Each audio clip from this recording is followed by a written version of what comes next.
Get started. This is the September meeting of the Winnipeg chapter of the RASC. I see a bunch of people wearing shirts that say something about an eclipse. I don't know if I get that, but maybe we'll hear more about it later. But in the meantime, for something completely different, Jerry will be doing our beginner session on star clusters. Take it away, Jerry. Star clusters, you hear about them all the time, and a lot of beginners don't quite know all the details that go in behind them. So I'm going to try and help sort out a few of these little issues. The first thing to recognize about star clusters is there's two different kinds. There's what we call the open or galactic clusters, and the other ones are called globular clusters. And the two are very different from each other. And one doesn't turn into the other. So don't think of this as some different phase of an earlier or later object. But there are cases where we have trouble distinguishing between them. Open or galactic clusters, I'll explain the double meaning of the word later, but they're relatively young, tens of millions of years old. They're relatively small in size, usually smaller than 50 light years in diameter. They have a very wide range of apparent size, and by that we mean the size that appears to us in the sky. And there's relatively few per cluster, although there is some exceptions to that. And we've got lots of them, at least 1,100 found so far, and we haven't even searched anywhere near all of the Milky Way. And they are part and parcel of the story of stellar evolution, and we'll say a few things about that. The other kind, globular clusters, are very, very old. In some cases, they might even predate some of the galaxies in which they are found.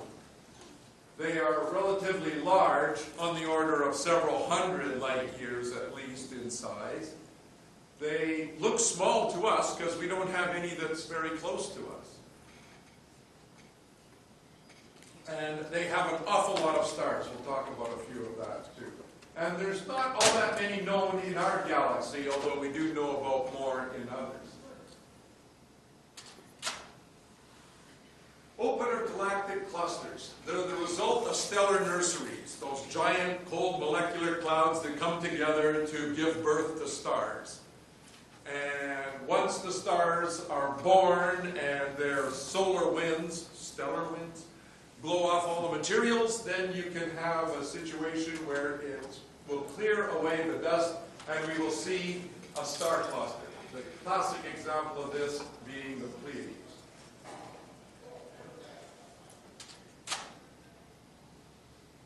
We've known about star clusters for quite some time. I mean, some of them have been known since ancient times, like the Beehive cluster and the Pleiades, etc. We started discovering many more as soon as we got telescopes. So in the 1600s, going forward with Galileo and others like Bodierna, such, he was discovering many of the clusters that we know today. The term open or galactic cluster is trying to make reference to not only the look that it has compared to the globular clusters, but has to do with the way in which we find these clusters. This is a schematic view of the sky, pretty much at this time of year, with the Milky Way being shown as this lighter area along here. And you'll notice all these nice little open circles all along here. And not too many of them out here, and not too many of them out here. They form in the belt or the spiral arms of the galaxy. And here's another more realistic view of part of the galaxy, showing some of these areas in which the clusters can be found. This right here being the Lagoon Nebula. There's a cluster here, a large bit here, a cluster here, another one here, and so on. Here's more pinkish regions with the hydrogen gases blowing away that will allow you to see more and more clusters. Another one here, another one here. and so on. But most of them are found along the galaxy, because that's where the material is to form stars. Clusters come in a variety of looks, the open clusters, that is. Over here you'll see a large, very diffuse, apparently large, diffuse cluster with not a lot of stars in it, and a much more distant open cluster or galactic cluster in behind it. Same situation here. M35 in Gemini there is a very large open cluster, nicely framed in binoculars. It's almost too large for a telescope. But it has the lovely little companion open cluster that's much further behind it and allows you to get an idea of the appreciation of the variety in which these clusters can be found. And here's just more examples of the way in which clusters can look to you. Most of these views are almost, this is a telescopic view, this is more like a binocular view, this is medium telescope view, and this is practically a naked eye view. This is the double cluster in Perseus, this is the wild duck cluster, this is the beehive cluster in 44, and this is the owl cluster in GC 457. So you see the variety, the variation in the number of stars, the concentration, and even the coloration and such. There are some confusing cases. For instance, this object on the left is considered to be an open cluster. It's very, very distant, it's very, very old, and so it has the look very similar to M71, which is found in Sagitta. And this is considered to be a globular, where this is considered to be an open cluster. So there are some cases where a lot more work has to be done to find out the details of what you're actually looking at. So don't feel bad if you aren't able to distinguish between the two of them all the time. Open clusters, once they finally get the stars going, the stellar winds from those stars will blow away the materials here. And you can see on this side here, these are the three stars of the belt of Orion. And all of these stars here actually form a cluster as well, known as Colander 70. And this is the brightest star in the constellation Perseus, known as Myrfak. And all of these stars around here also form a very large cluster. If you put a telescope on those objects, you'll miss them. Binoculars at most, or even naked eye is best for viewing some of these clusters. There are some objects that we thought were clusters and probably aren't. Messier 73 looks to be just a collection of chance random stars and isn't really a cluster. Same with the coat hanger, which is found, here's the book part. Ignore this was commenting. Let's go through it at the time. It made it much cooler to take a picture of it. Colander 399, the coat hanger, sure looks like it should be a cluster, but turns out that when you take into account which way each of these stars is moving and the distances to them, it looks like they're not related. When you go to look for clusters, you're going to be confronted by all kinds of different names. And that's part of the problem in trying to sort out where to go to find the objects you're looking for. For instance, this is a picture up between Perseus and Cassiopeia there, and you've got Messier 103, then you've got a couple of NGC numbers that also are designating clusters, and if it's a little more rare and harder to see, it might have an index catalog number. So your clusters can be numbered or found in all kinds of different descriptions, categories. And then there are these four people: Per Colander, Jürgen Stock, Philibert Malott, and I forget Trumpler's first name. These were people that went off and did lots of research into galactic clusters and were able to the details having to do with them. And they have their own catalogs of clusters that don't have the rest of the usual numbers, like index catalog or NGC or even Messier numbers. So if you want to find a lot of the odd-looking clusters, especially the larger clusters that can't be viewed through a telescope, these are the guys, the calendars, and the catalogs that you're going to go to find where and what. There's also another problem in you looking up numbers to find objects. Traditionally, most of these objects were given NGC numbers, so this goes back to people like Flamsteed and other people before that. So what they first noticed was usually the star cluster. The nebulosity stuff came later, especially once we got photography.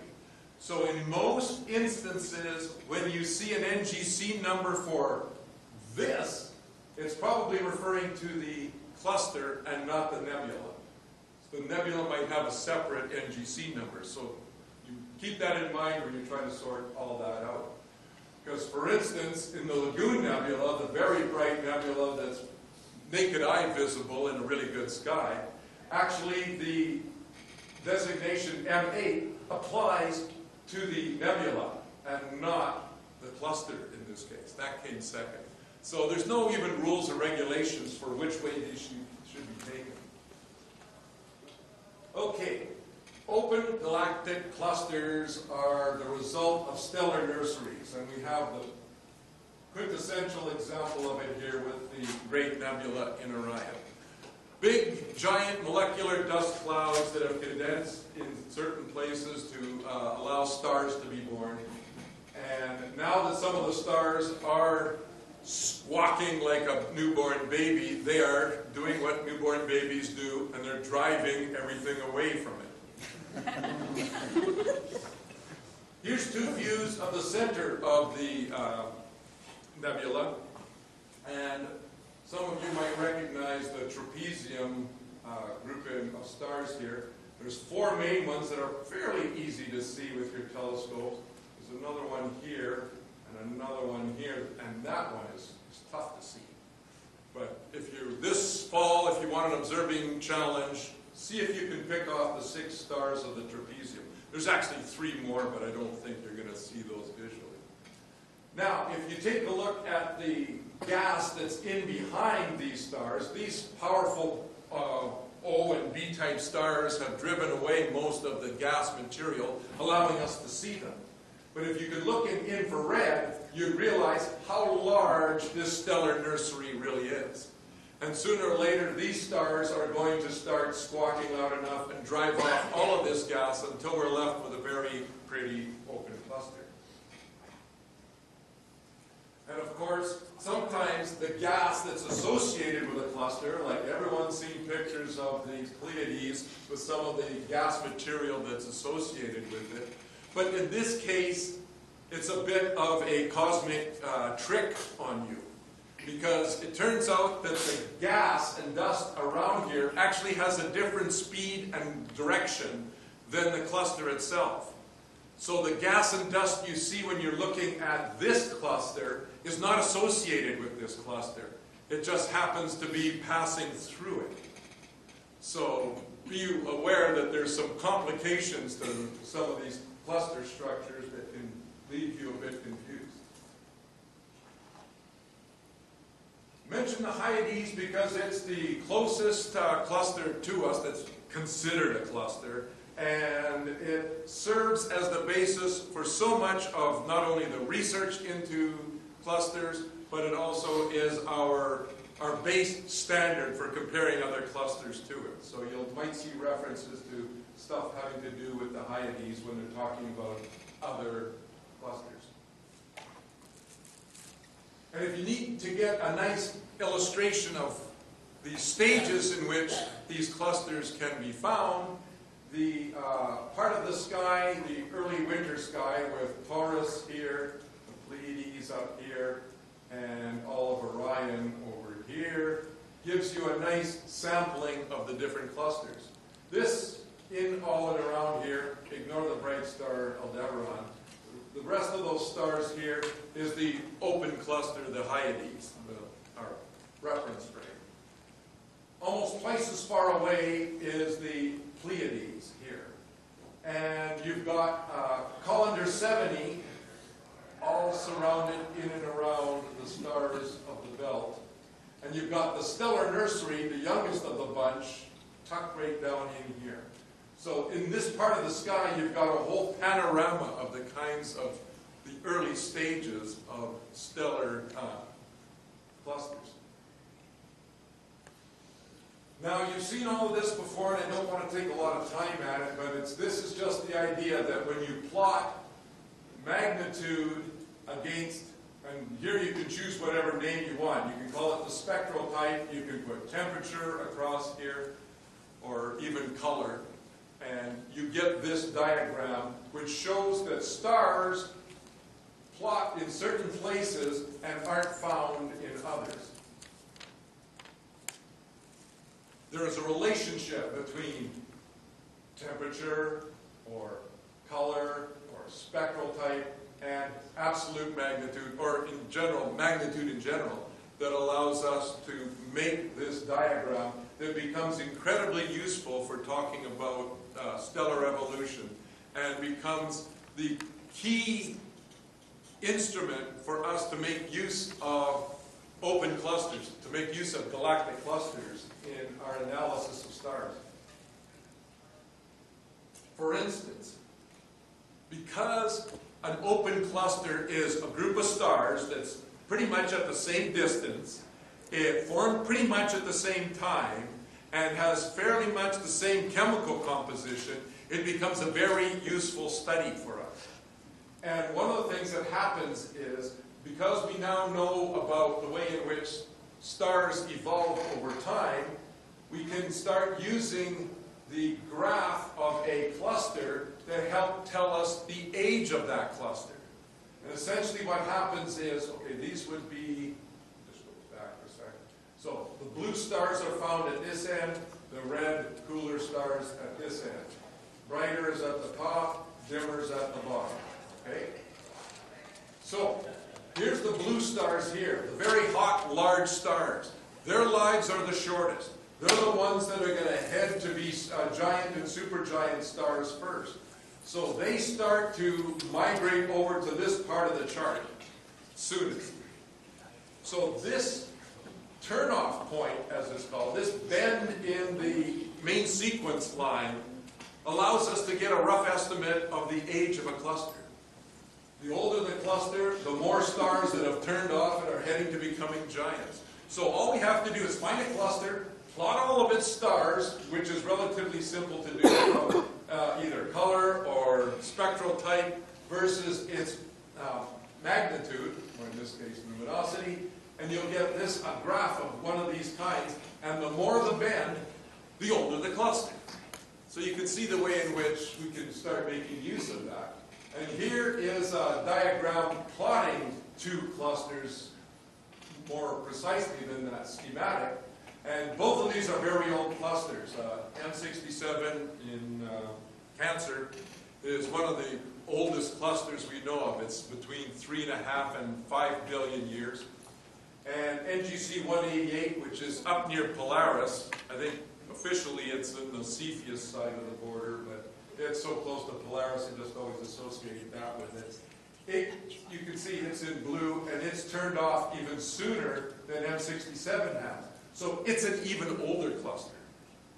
And the age they give it is something on the order of 6 billion years. And you can see over here they've plotted a whole bunch of different clusters. And we can now use the age here to help us determine the characteristics of the cluster. You can also use it to find the distance to those clusters, and that makes it a very useful device as a measuring stick in our galaxy. Because we know all of these stars should form a proper Hertzsprung-Russell diagram, the HR diagrams that I've been showing you, because all of these stars should have similar ones, if you find two diagrams with the main sequence and the turnoff points at different magnitudes, at different points up here. For instance, let's say you find this one like this, and another one you might find down over here. Then what you have to do is just move this up to here to overlap the two main sequences the way they have done in this chart, and then plot those magnitudes here. So, in an absolute magnitude test, you've got the turnoff points happening at, let's say, -3, or actually magnitude 3, which shouldn't be a minus, these minuses are this one. So this would be, the turnoff point would be at about 3. Now, this other cluster with the brown stars has been shifted up to this point, and its turnoff point is at magnitude 18. So, why is it dimmer? The only reason it's dimmer is because of its distance, and maybe a little dust getting in the way, but you have to deal with that kind of problem all the time in distant measurements. So, all you have to do is realize that the cluster, the brown stars that you put on here, are 15 magnitudes dimmer. Do the math that was provided by Newton with his inverse square law, and you'd be able to get a good rough estimate to the distance to this other cluster. So, graphing clusters on a Hertzsprung-Russell diagram allows us to get all kinds of information about its age, about its distance, and becomes one of our more useful measuring sticks for the galaxy. And here's just a panorama of a few of the closest clusters. Again, the Hyades here, and we've got recognizable ones here of the Pleiades. This one is Malak 111. It's another large one that people miss, but it's included on the binocular tour. Oh, by the way, the reason I'm doing this talk here now is so I don't have to say this stuff when I'm giving the binocular tour.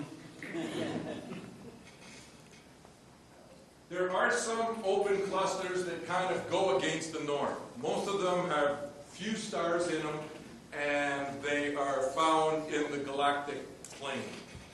There are a few out there, such as Carolyn's Rose, NGC 7789, that is found near Cassiopeia there, that has a violation to the general rule about open clusters. It is a relatively large group of stars that has stayed together a long time. Matter of fact, this cluster is in the billions of years of age, whereas most open clusters are only tens or hundreds of millions of years old. Because what happens to these clusters is the smaller, lighter stars get slung around by the bigger, heavier ones and get whipped out of it. And then eventually even the heavy ones do-si-do around each other until they fling themselves. So star clusters, open galactic clusters like this, not quite evaporate over time. They lose membership as they get further and further apart from each other, and eventually they just drift out all over the rest of the galaxy. One of the things that tears them apart is the fact that they are in the plane of the galaxy. There's lots of other mass there to disturb and perturb it and tear it apart. If the cluster happens to have been formed for whatever reason away from the galactic plane, like this one not so much, but there are some other ones out there that have, the one up by Polaris, for instance, NGC 188. That cluster probably owes its long life to the fact that it's out there all by itself, all alone, and doesn't have anything to bother it, and that's allowed it to stay together. Having an awful lot of stars also helps you stay together as well. Now, once these clusters start to drift apart, we don't refer to them as clusters anymore. If they're no longer gravitationally bound to each other, we don't refer to them as clusters. But there are commonalities to them that allow us to talk about things like OB associations. O and B are the first two letters from the spectral type, so that's the very hottest stars that are still around, but they weren't close enough to each other to be part of a cluster. So they have these, what we call these associations. There's lots of them out there, and there are lots of studies being done with these. So consider these as, oh, they could have been clusters if they were just a little bit closer together. Then there are moving groups. Things that were clusters are no longer gravitationally bound, but still have enough stuff in common that we still recognize, yeah, you guys were a cluster at some point. And the best example of this is the Big Dipper. Take off the end stars of Dubhe and Alkai, and you have the core of a X cluster. It's known as the Ursa Major Moving Group, Colander 385. These stars all have the same proper motion. They're all at about the same distance, about 70 light years away, and they're all of a similar chemical composition.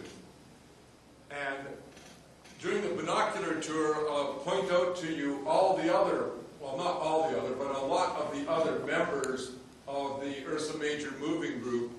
And then you'll recognize, because even though, let's say, the Big Dipper stars are off over here someplace, there's other stars all around us that are also part of that group. And then you realize that what happens is the sun is passing through this moving group. And it's not very old. It's slightly over, it's less than 100 million years old, this moving group. And we're at 4.5 billion years, so we're not part of it. We just happen to be passing through right now.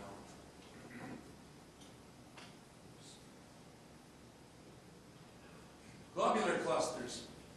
We only have 157 here, not a lot of them. They are these lovely little swarms of stars, very tight. They're very, very old. Most of these stars were formed before we had lots of metals to add to the mix. So they're relatively metal-poor stars. First generation stars, they're like. And they have a larger diameter than most open clusters. If you look at the plot for the ones we know about, you'll see how they're clustered about the center of the galaxy here. And although they do fly out here, they will have orbits that will take them in. They are all orbiting the center of the galaxy, but they can sort of be found all over. The greatest concentration is towards the center. Don't need to worry about that. It's interesting to get a feeling for just how many stars you're dealing with in a globular cluster. Out here where we are now, the closest star is a particular distance away. It's 4 and 4.3, 4.2 light years away, whether you want to count Proxima or Alpha Centauri. So the closest star is 4.2 light years away. So if we had a sphere around us, the population of stars in that sphere would be 2, Proxima Centauri and the Sun. If we were at the center of the globular cluster in Hercules, M13, that same volume of space would have 10,000 stars in it. So it gives you a more visceral example of the way in which the density of these stars is so much greater than what we're used to. Now, there's the summary of everything we've sort of been going through here. Open clusters, they're relatively small in number and size. They're quite irregular. The OB associations are rather larger because they're not really attached to each other. They're young stars, though. That's what allows them to still be associated with each other. And then there's the globular clusters, the very old metal-poor stars that are found in these lovely little concentrations of things and are found all around the galaxy rather than in the disk. But don't think that all globular clusters look alike. Here's just a variety of a few of them out there to look at. You'll be able to start recognizing them from the look that they have. And they can be the most impressive objects to look at. This is the largest one that we have in the sky. It's difficult to see from even the United States. Much better to go further south to get a really good view of something like this. And just have a view of this thing overhead. This is not a huge blown up image or something. I've seen this in a 16-inch telescope, just like this. It fills the whole field. It's a truly impressive object. There are a few of the objects that are candidates for clusters of various kinds that we now realize are interlopers. They are from the Sagittarius dwarf elliptical galaxy that's found on the far side of our galaxy. Here we are, here the yellow ball, and we've now been able to trace out, especially using red giant stars, we realize that there's been an encounter with a small elliptical galaxy on the far side that has gone around us a couple of times now, been flung around our galaxy as it was captured. So now we have a whack of stars all over the place that have allowed us to determine that there is this dwarf galaxy on the far side there that has made a few laps. This was determined by the Sloan Digital Sky Survey to see that, yeah, there's a nice little galaxy, or a very large cluster of stars on the other side right now that's done a few laps around us. And if you look closely, you'll see that one of the places it went through the galaxy is where we are right now. So we aren't part of the interloping galaxy. It's quite well determined that we're quite proper citizens of the Milky Way. But some of the stars around us might not be of the same origin like that. So we might want to consider building a wall to keep them out. And one of the other things that we've now been able to determine, actually some of this comes from meteorite data, that when our star was in its stellar nursery, it seems that we ended up with a whole lot more candidates in our Oort cloud out at the edge. So here's the solar system here, put that inside, here's the Kuiper belt here, shrink all that down to this tiny thing, and then you've got this giant sphere of icy bodies out at the edge of the solar system that the sun is barely able to hang on to. A lot of those objects now seem to be way too many of them out there. And the explanation for that they're giving is that when we were in the nursery, we robbed them from other stars. So, cradle robbers?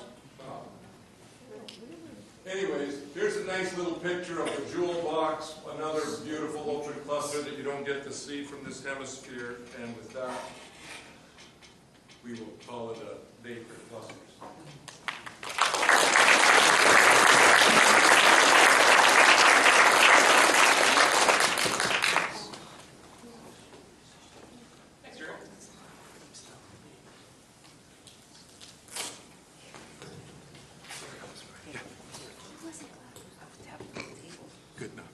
I think if I was a professional, I would put the mic on before turning it on. Lucky for you folks on that.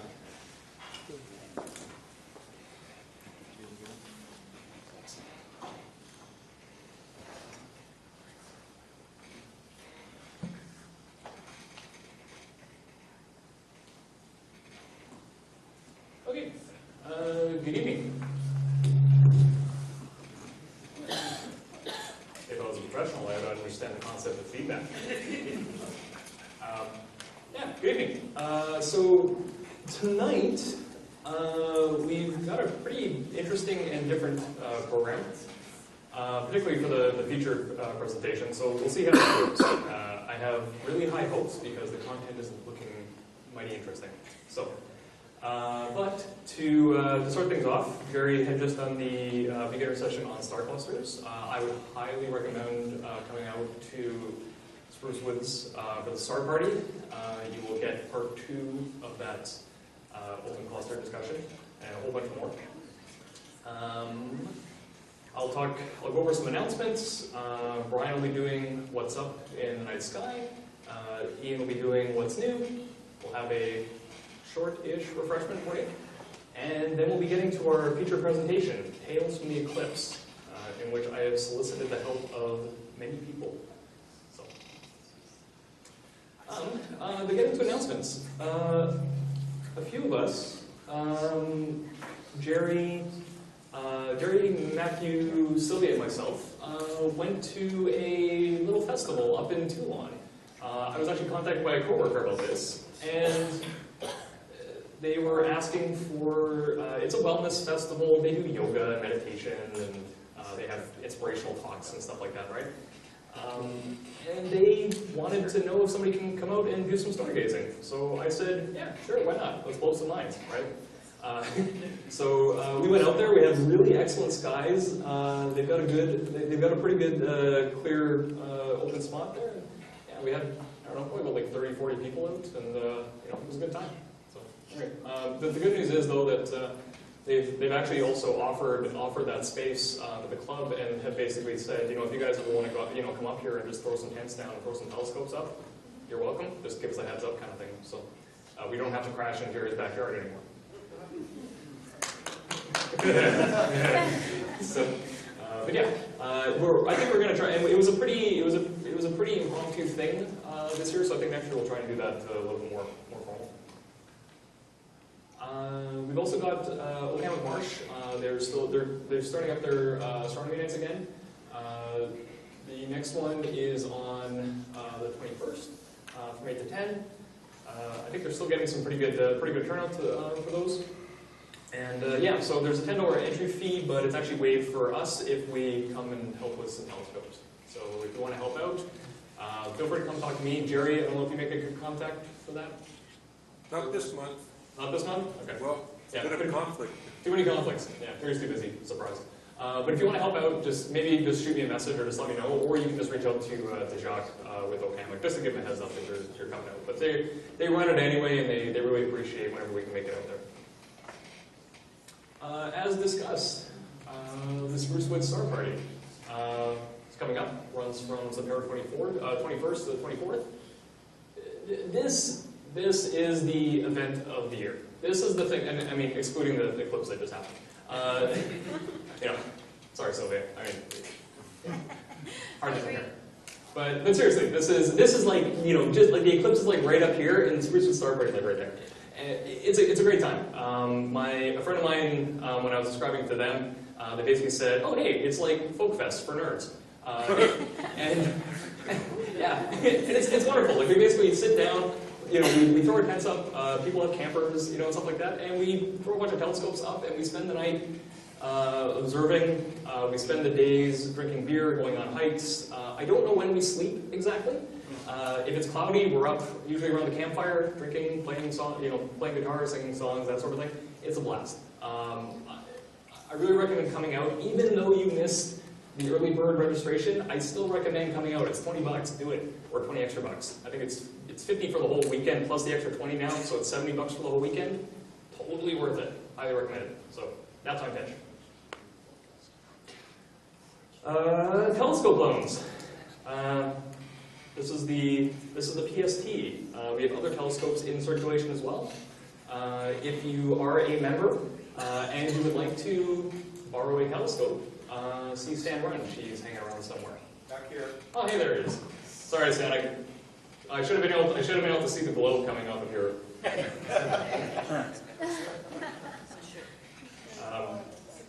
Stan's bald. That was a joke. Anyway, so yeah, but we work on a 1-month rotation. So if you want to check them out, do we have anything available right now, Stan?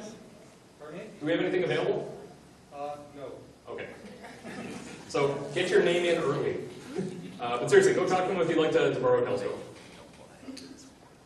We also have the Glenley Observatory. It is open to all members. There's a deposit to get a key. We'll walk you through how to safely use the telescope and everything. And yeah, it's a good resource to have. You can go there and observe, use the telescope, use the pad only if you wanted to. So that's another nice member perk. You can talk to Brian. I don't know if he's here yet. No, Brian? Okay. That'll make what's up interesting. Okay. Yeah, and also members observing night. Brian contacted me. He said that he's planning to do a members observing night on the 16th. So it'll be Saturday the 16th. I'm presuming he didn't want to do one tomorrow night because of the moon. So, did anyone go look at the aurora last night? Yeah. It was okay. I mean, it was very active, but quite washed out. But hey, it was good. I was happy that it happened. Yeah. Normally I would pass things off to Brian, but if he's not here yet, Ian, you might be up. Okay. Oh, I should ask, is there anybody new here? First timers? Oh, you're all veterans? Oh, first timers. Hey, welcome.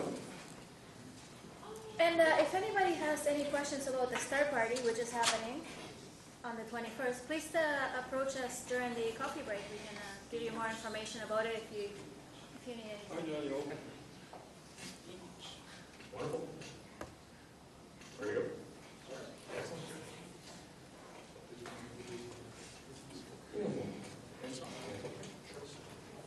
Is it okay? Yeah.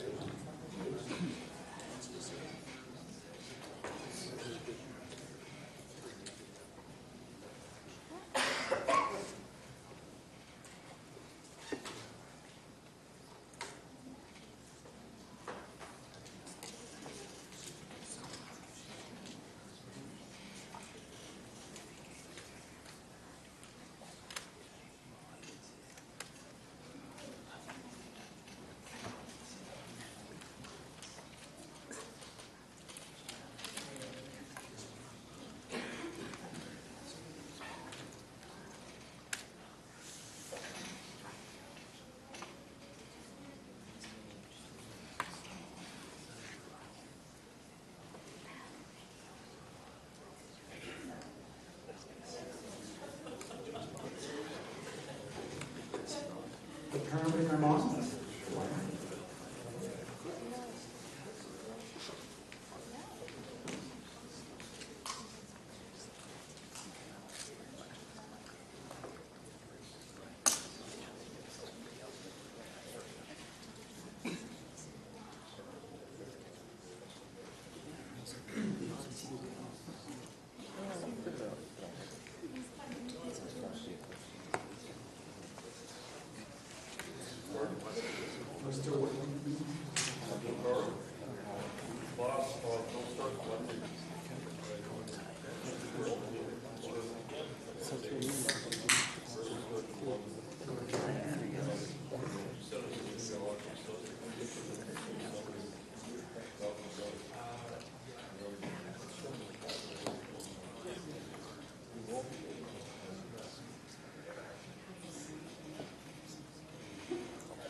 I overpay you, then it's just a convenience fee.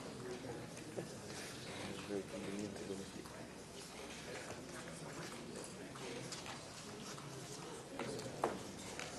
Some of it is crazy because is that right?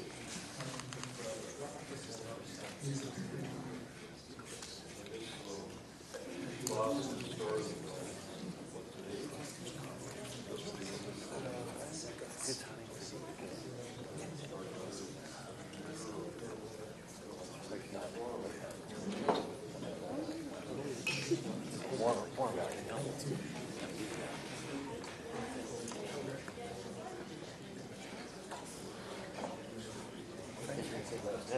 Cucumber water?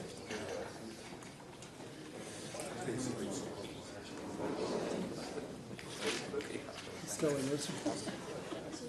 I've got your final viewer with me. Oh, great. Thank you. Someplace, somewhere.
Success.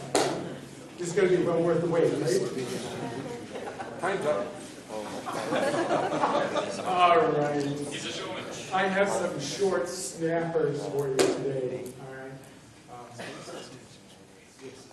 Seems like we have a fairly lengthy program today. Well, we all know about August 21st. Okay, well, after the darkness, okay, comes the light. And so here's a prediction. And here, okay, is a sample photograph. Agreement? Yep. Yeah. Depending on how much agreement you're actually looking for. Okay, not too bad. It's good. And so, you know, the business of actually predicting, you're okay, good. The actual business of prediction these days, okay? You just want me to talk here until we've got the balance, right? Good. Okay, everybody can hear me fine now? Good. Okay.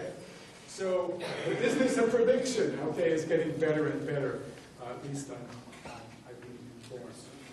Okay, so first little item, water. Water everywhere. And where would we be interested in seeing water? Okay, what was the exciting event? Okay, in February, right? 7 planets. So what's the first thing that you want to look for, especially when you know these planets are in a habitable zone? Is there water? Okay, so in fact, as you see from the little clip at the top, Hubble delivers first hints of possible water content of TRAPPIST-1 planets. And you might wonder, well, how the heck do they go about doing that sort of thing? Well, what you do is you put basically your spectroscope on there, and what you do is you have a look at the ultraviolet. Why would you look at the ultraviolet? Because what happens in the upper atmospheres is that the ultraviolet is strong enough, okay, basically to break apart molecules, in other words, water, okay, into basically hydrogen and oxygen. And it turns out if your upper atmosphere is hot enough, this stuff sort of escapes. And so what you can do is you can have a look at that and what you actually know about these planets, that these planets are rocky. And basically, you know sort of roughly their sizes and whether or not how tightly they can hold on to an atmosphere. And they came to the conclusion, basically, that the more massive of the planets should be able to hold on to their water. All right? And some of those, of course, are in the habitable zone. So that's all well and good. Of course, they don't give you any definitive answer. But once again, it sort of suggests that. Okay? We all get very excited when we see the possibility of water in a habitable zone around the star.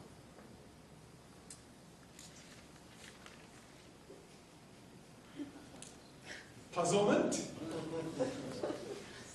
Does anybody know what I'm talking about? Well, this actually has to do with a project at NASA. All right? And it turns out that something called the Automaton Rover for Extreme Environments. Okay, basically for exploring Venus. And Venus is not a nice place. All right? Temperatures are high enough to melt lead. Okay? Pressures are great enough to crush submarines. It has sulfuric acid in its atmosphere. And we know from past experience that spacecraft do not last very long on the surface. A matter of hours, and they're gone. So what do you do? Okay, what you do is you have a look at retro technology, if you like. Basically, computers of one sort or another. If we have a look at Babbage's difference engine, okay, an early computer, basically gears and levers, and some, in fact, maybe a few of you in the audience are familiar with the old mechanical kinds of computers that have been around, okay? So a fellow by the name of Jonathan Sauter took a page from that sort of book, and he's basically a mechatronics engineer at JPL, and he decided, okay, what we need to do is get rid of all this delicate electronics and replace it with basically an analog computer, if you can, if you will. And the other thing that may become apparent to you, okay, from this little clip, this is an early version of it.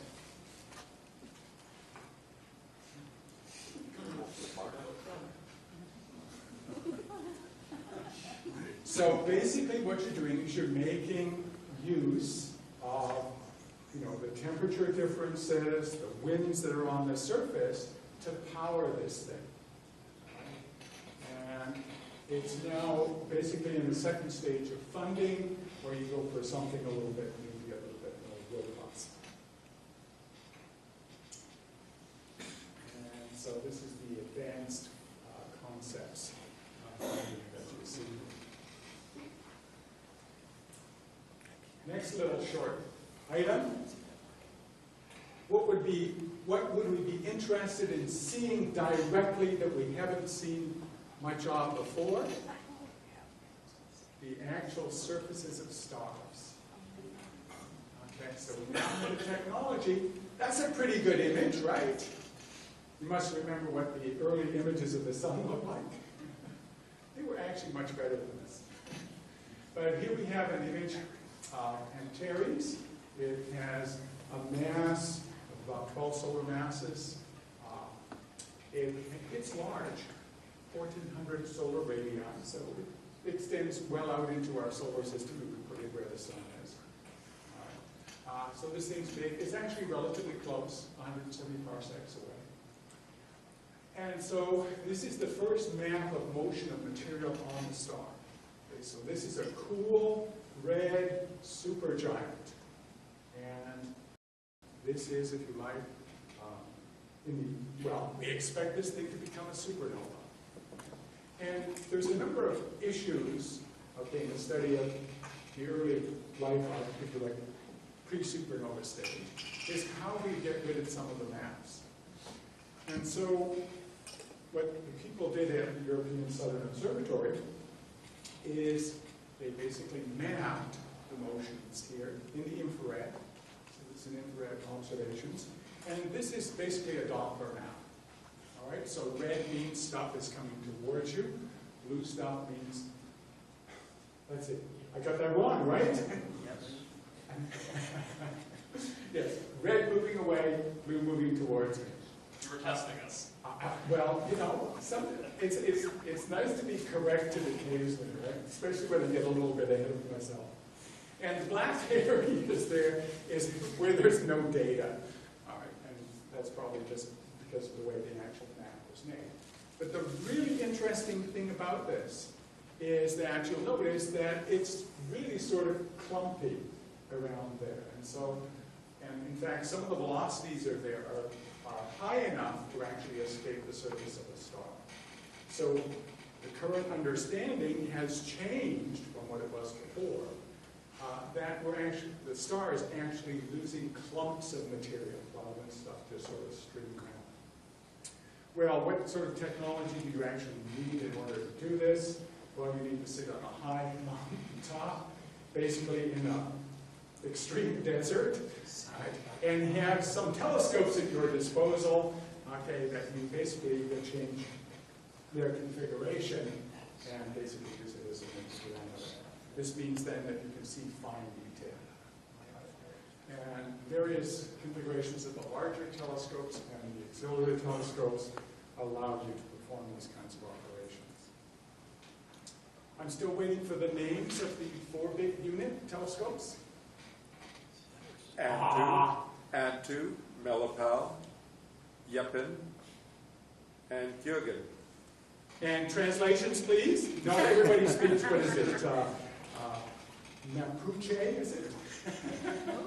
The Sun and the Moon, the Southern Cross, and I don't know what the other one is. Oh, come on here. Venus, right. As the evenings are. Very good, I'm impressed. Okay. You didn't realize some of this stuff would come back to haunt you, did you? Okay, Swan Song. We all know the story about the swan, right? When it dies. Oh, okay. It's mythology, of course. Okay. When the swan dies, it sings. Okay.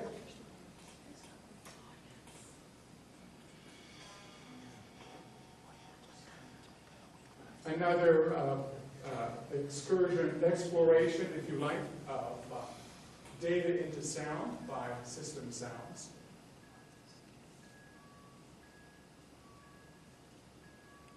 And what you're looking at is music that, if you like, was composed, okay, to sort of commemorate Cassini's last dive in towards Saturn. Oh, sorry, I meant to plug that in. Let me do something there.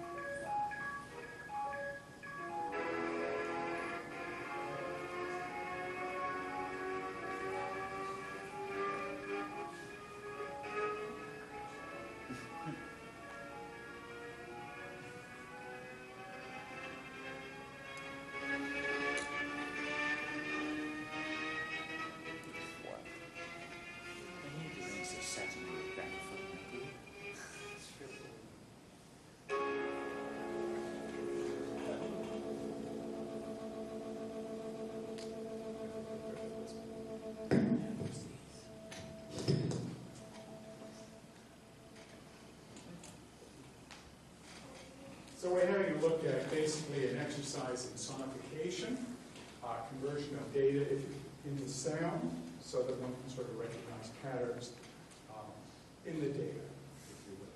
Okay? And basically what you see here is the schema that's used to translate, okay, if you like, the periods of the orbits into sound, and basically the resonances in the rings. And so what you do is you know that there are certain ratios between the periods with the resonances, and what you know about music, of course, you have those kinds of ratios as well. You make this sort of translation and basically convert it into tones. Part of the exercise that the people did was it's an outreach exercise in this particular case, rather than looking at things for data. And the business of presenting data in a multi-sensory fashion. And so if you're visually impaired, for instance, you've got sound to rely on. And in part, that is what this particular exercise is about, was outreach activities. And in particular, there was also a braille board constructed, okay, Saturn and its rings. And the outreach project was actually initiated by Jennifer West, who's in the audience, and if you have any questions about that, you can answer. Well, the last little item has to do with the fact that just the other day, chime saw first light. And so we're looking at something about the size of, well, this is truly a Canadian project. So it helps then if I describe the size of this thing in terms of NHL hockey rinks. There are 6 hockey rinks that one, basically this area covers. This is truly kind of an exciting project that's doing a number of things. In part, what you're having a look at, as you can see, TRIUMPH is one of these nice acronyms, once again, Canadian Hydrogen Intensity Mapping Experiment. And so what you're doing is you're actually having a look at the hydrogen. And in particular, you're interested in looking far back in time and having a look at the expansion of the universe. And our models currently, of course, use dark energy to see how that expansion is going to proceed. And so if you like, it should tell us something about dark energy along the way. Because it's actually, it basically monitors things 24 hours a day, 7 days a week, the whole sort of business. And is basically continuously monitoring a north-south strip of sky. It's actually generating something of the order of about 1 terabyte a second. Just a moment for that to sink in. When they designed this thing, they knew that. And the computing power of the time was not able to do it. But they figured, oh, okay, we'll just wait a little bit later on. You know, computers will catch up. Moore's law. And of course, yeah, Moore's law. And of course, that they did. And in part, believe it or not, it's because of gaming hardware. Okay. So we have the gamers probably to thank for that. It uses the usual sort of 1024 computer processors to process the data. So, do we have any questions? How does it work? How does it work? We have, you know, a very qualified radio astronomer in the audience. We can talk to her. Okay, I think because I have this rather unique computer up here for doing presentations. You want to give you a brief intro, or how do you want to do this? Well, you know what? I can probably do the intro myself here, and I think that's probably okay. How many people were actually intrigued by the RE, the first clip? If you want to see a little bit more of it, I'll show you just a very brief clip of Teo Johnson's strand beasts. Okay, and essentially, wind is the motive power. All right, and basically, he's got a set of tubes. Hit the enter button here, or the forward button. And they're truly amazing. All right. And so this is what you can do, basically just with wind power and a bit of hydraulics and a bit of cleverness. All right? And so I would encourage you to sort of look that up if you are at least sort of he's made any number of these kinds of things.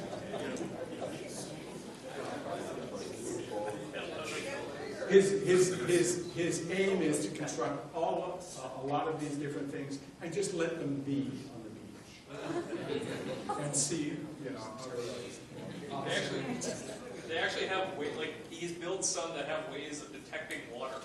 So if it gets to the ocean line, it will actually retreat and then come back. And this is all done analog.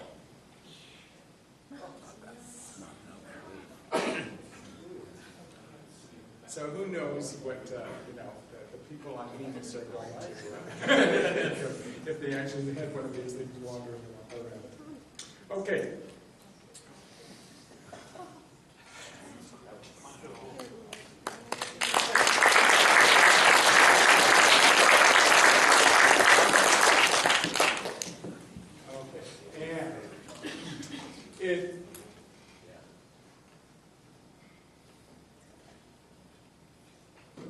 Turns out that at the very last minute, I ended up eclipse chasing.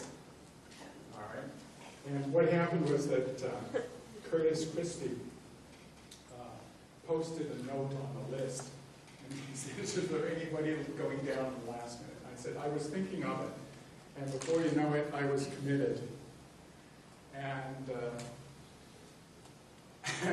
engaged in finding a hotel room for us, which was a day's exercise. Managed to book the hotel, believe it or not, okay, in a reasonable location in Kearney, Nebraska. The hotel informed me later on in the day that they could not honor my booking because they were overbooked.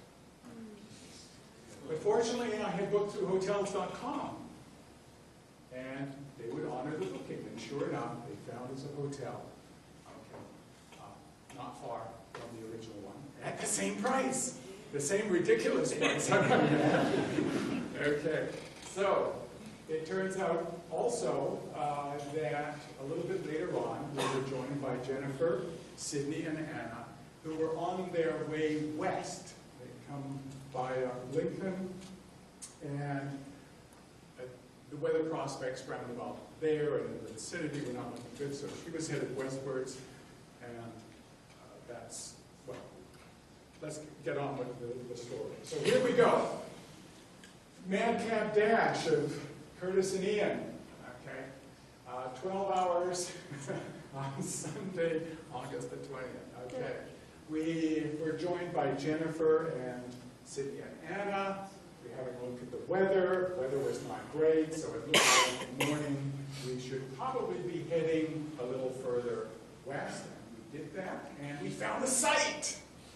Okay, a little bit north of Mitchell, Nebraska, at the 2-minute line. Of course, we attracted a little bit of attention by some first-timers. David and Olivia from Denver. They wished to join us. Of course, we had to try the colander trick. Everybody's got to try the colander trick at least once. All right, and of course, they displayed impeccable technique here. And to know who needs eclipse glasses, right? Of course, at this time, it's actually getting a little cool. All right, and so, who needs eclipse glasses? Well, according to common wisdom is your pets need eclipse glasses. They need to be protected from the eclipse.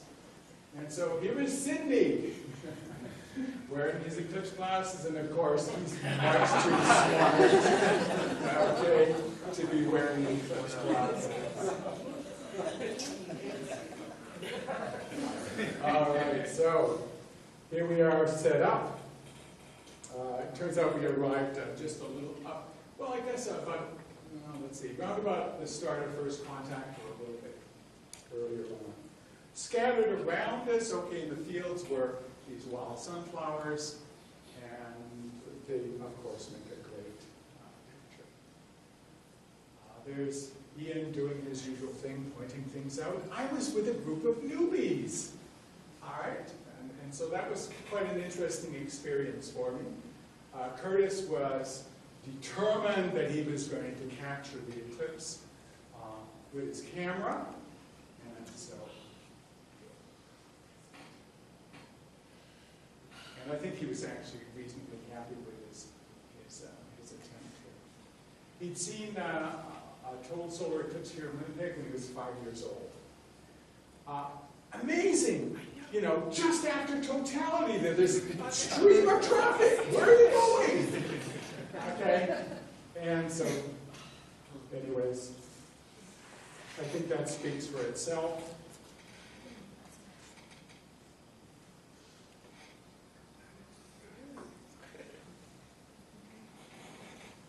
So if you like, that's our little eclipse story. Okay, 3,000 kilometers after the 3 days.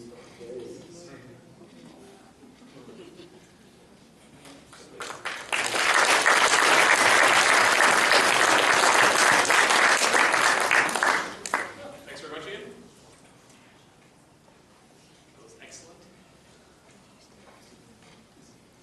Brian, are you good for what's up, or?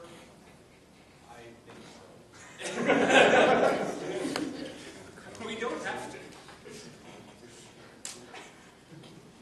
Go, move. Okay. Well, we have time, right? Yeah, absolutely. Yeah, we can do it. Okay.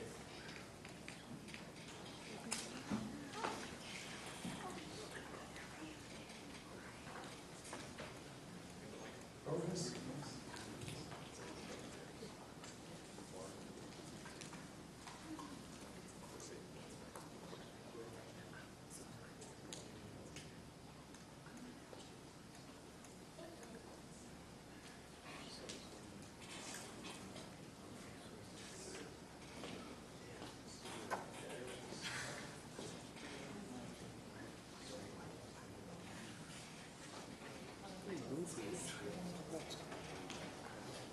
T-shirts is movement.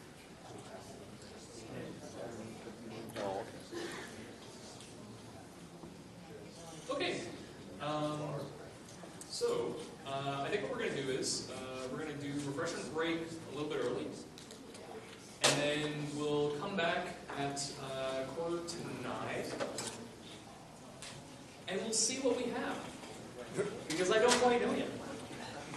So, yeah, feel free to come on down. enjoy some coffee, enjoy some treats.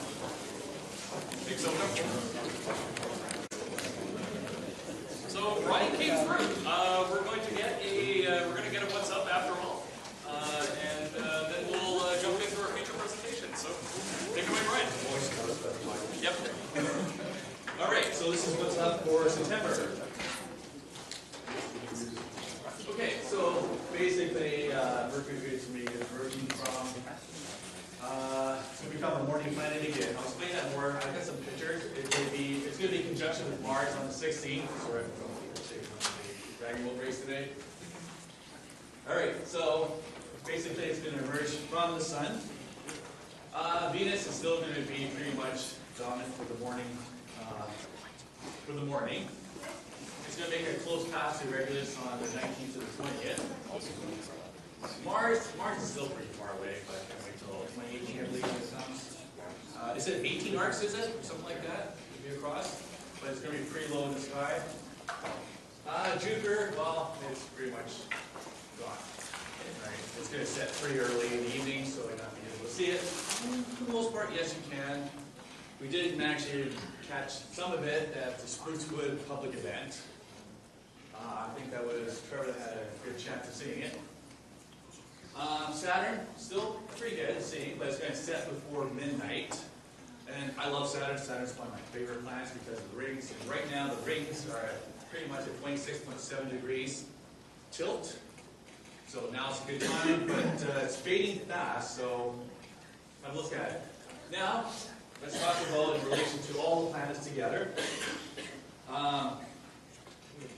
Okay, so Mercury and Mars are going to be in conjunction around the mid-month, so you can see why, how they're lining up here. Venus is coming around. So the planets are moving in a clockwise, counterclockwise rotation here. You can see why Jupiter is going to be disappearing because it's pretty far away. Saturn's going to be disappearing too. So that's the planet. Now for the September events, okay, not much really happening, but especially on September 18th, we have the zodiacal lights that's happening for the next 2 weeks, starting on the 18th. Do we have any new members here? Couple? Okay. Oh, okay, sorry. All right. The reason why I'm asking because I'll explain a little bit more about it. Because it is kind of a nice thing to see, but it's only going to be in the morning twilight, so it's going to be kind of difficult to see because then you have to either stay up or get up really early to see it. Not until, was it spring? It'll be in the evening part of it, which will be much easier to see. Of course, the last quarter is on September 15th. Also on September 18th, we have all this conjunctions here that's happening here. I'll show you a screenshot of it. Of course, the new moon is on the 20th, in time for the Sprucewood's star party. Looking forward to that. And of course, the equinox is on the 22nd. All right. Now I'm going to put this on. I kind of did some research on this based on my previous slides from previous years. Okay. Unfortunately, for some of these meteor showers, you know, the moon phases are going to be pretty high. I'm not going to do a public event this Saturday because, you know, the moon's going to be 91% of it, so it's not really good. But I think Dennis is still going to do some Sport of the Universe, I believe. Is that right? But I want to mention something about October because right about here, no, this one right here, the bottom one, Gemini one, because our next meeting's not until the 14th, so I won't be able to mention anything about it until the next meeting. There's more meteor showers happening, but of course the next meeting I'll explain that in greater detail. And what's nice about this one is the moon phase is only about 8%, but unfortunately it's going to be, the hour rate is going to be only 3, so. But just to let you guys know, but there are other meteor showers happening. Okay, for the new members, we have the zodiacal lights. Okay, basically it's the interplanetary dust cloud that's left over from the creation of the solar system. That was the concept about 8 years ago. How does it look? It looks like a soft, radiant pyramid of light. I was able to see it in Arizona thanks to Jay, Stan. It's being parked in the middle of nowhere. Let's have a look at it. And of course, what's happening is because the geometry of it, in relation to the sun, the earth, and basically the point follows the elliptic plane of the sun. And I'll explain more about that later. Now it happens in the spring and the fall, again, when the geometry is right. And right now, on September the 18th, it's going to be right for the next 2 weeks. Then it's going to start again in October, around mid-month again, and then it happens for another 2 weeks, and that's it. It won't happen again until spring. But at that time, it'll be in the evening part of it. So when it sets, you'll be able to see it. Okay. Of course, I explained for the new members if you want to see it. Okay. It's a little difficult to see. I didn't know what I was looking at until I was able to picture what's going on. It's kind of difficult to see because you might be thinking it's the Milky Way or light pollution, depending upon where you're at. If it's not a clear night, or it's dusty, it might be mistaken for something else, or we won't be able to see it at all. So I have here September 18th to October the 2nd. That's what's going to happen, and it's going to happen again. Is that right? Yeah, it's say there for the September 29th. I'm going to change that. Okay. What did I have here? Okay, so this is taken in Arizona a couple years ago. That's Jay Anderson right there. The guy's like a machine. He disappears at 9 p.m., doesn't show up till 5 o'clock in the morning, and then, maybe for tea or whatever, but the guy just works solid. That's all I see him as, in front of the computer there working all night long. So that's your sabbatical lights right there. I'll have another picture there. You can see it right here? Everyone see that? Yeah.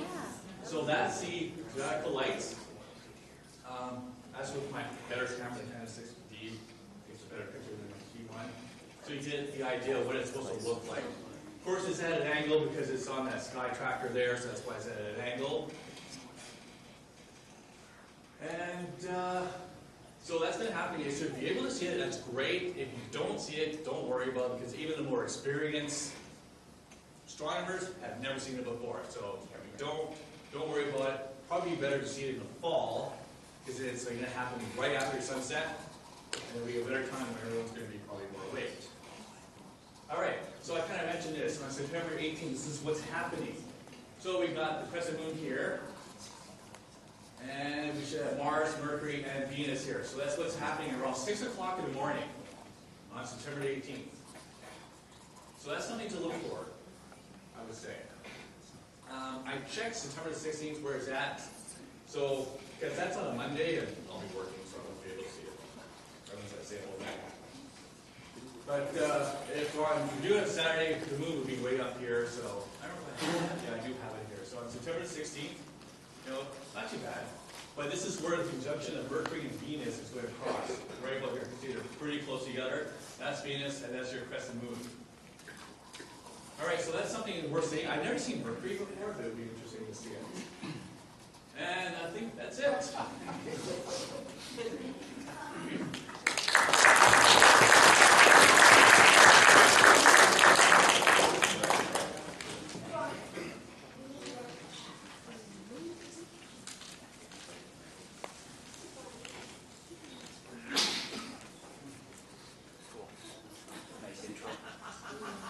Yeah, if I had been smarter about that, I wouldn't have tipped that off.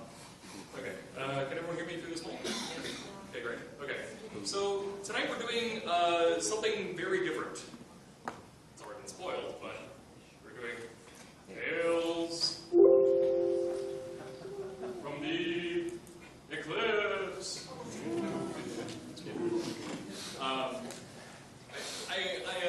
I don't know. I had this kind of idea for a presentation, and Jay Anderson had suggested that this month everyone would be coming back talking about the eclipse, and we should probably just do a talk on it. And I thought, hey, that's a great idea. So I reached out to the club, and I got a whole bunch of people submitting their pictures and experiences and videos and everything like that. So I compiled all of that into a presentation, and so people will be coming up and sharing their experiences with you. The name itself is, for the younger people, there was this thing called Tales from the Crypt, so I thought that would make kind of a fun thing out of it. But that was really where I went with it. But at the same time, the eclipse was quite spooky and quite eerie, and I think you'll get a little bit of sense of that as we go through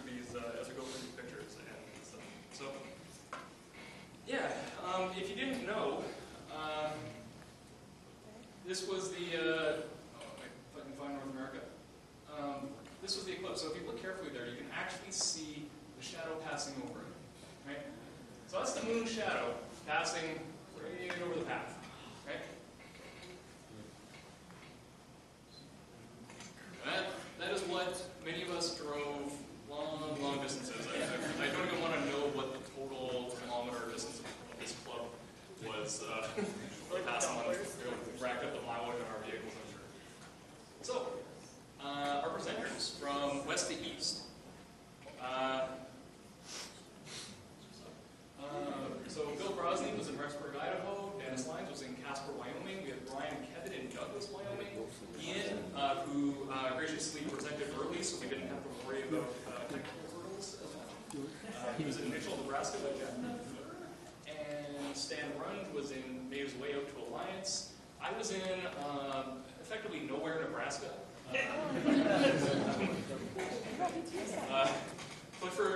Cliff was in York, Nebraska, with a bunch of Winnipeg members, and Karen made her way out to Carbondale. So I thought it'd be fun to put everyone on a map. And there's a certain pattern here that you might pick up on. But yeah, it was neat. I thought this was there's also a certain distance that people weren't willing to travel much further from Winnipeg. So I don't know what that says about us. So, anyway. Yeah. So like I said, tonight we'll just be kind of handing off. I'm hoping we'll try to keep the time things moving as well as we can. So you may hear me call out if people are running a little bit long. But I'm hoping we'll be able to keep this under an hour. Yeah. So Karen, do you want to start us off? Sure.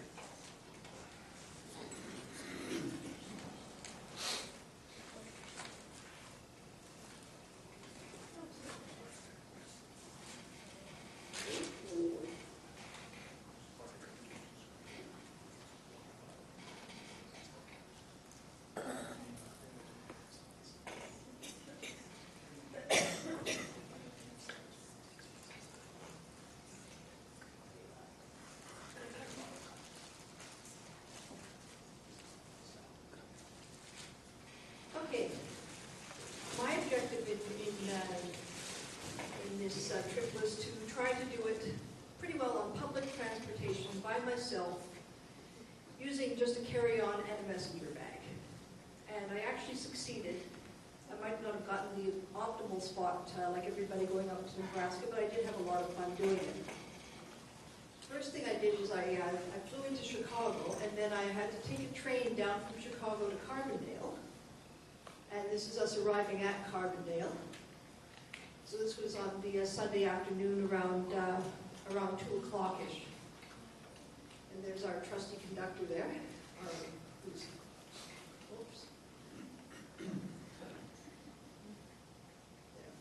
That fellow with a nice blue shirt who was helping us out on the train. And I was very excited to see this sign because, like, I finally, after several months of planning and trying to get accommodations and figuring out how I was going to get from here to there, I finally made it. It's Carbondale.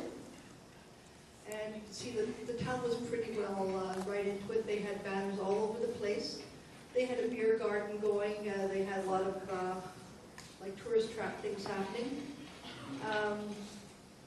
As for accommodations, like all the hotels everywhere, pretty well across the states were getting booked up solid at ridiculous prices, but I found at the Southern Illinois University, they had a camp out in their recreation center. And so for the exorbitant fee of $40 US a night, we got to do this. Like I said, I didn't take a tent with me because I was trying to get there like packing very light. So I pretty well just had an air mattress and a blanket, and I used my fleece jacket as my pillow. Didn't get a heck of a lot of sleep. I found out later on the following morning that I had missed seeing Ozzy Osbourne at the beer garden. I'd listened to the blues band, had a couple of beers, and I'd come back here to try to get some sleep. And, oh no, I missed Ozzy. So the following morning, this is me in my homemade shirt that I had put together for the eclipse. A bunch of people were sort of after breakfast, we were trying to find various vantage points. A bunch of people were at the university stadium. but I wanted something a little bit closer to the train station because I had to be out of there at 4 o'clock going north again. So I was sitting on the sidewalk, and some young chap from one of the university papers came back by and interviewed a few of us. We were all sitting in the shade because it was about 33 Celsius that day, very humid, and we were all just sort of like wandering from shade to shade.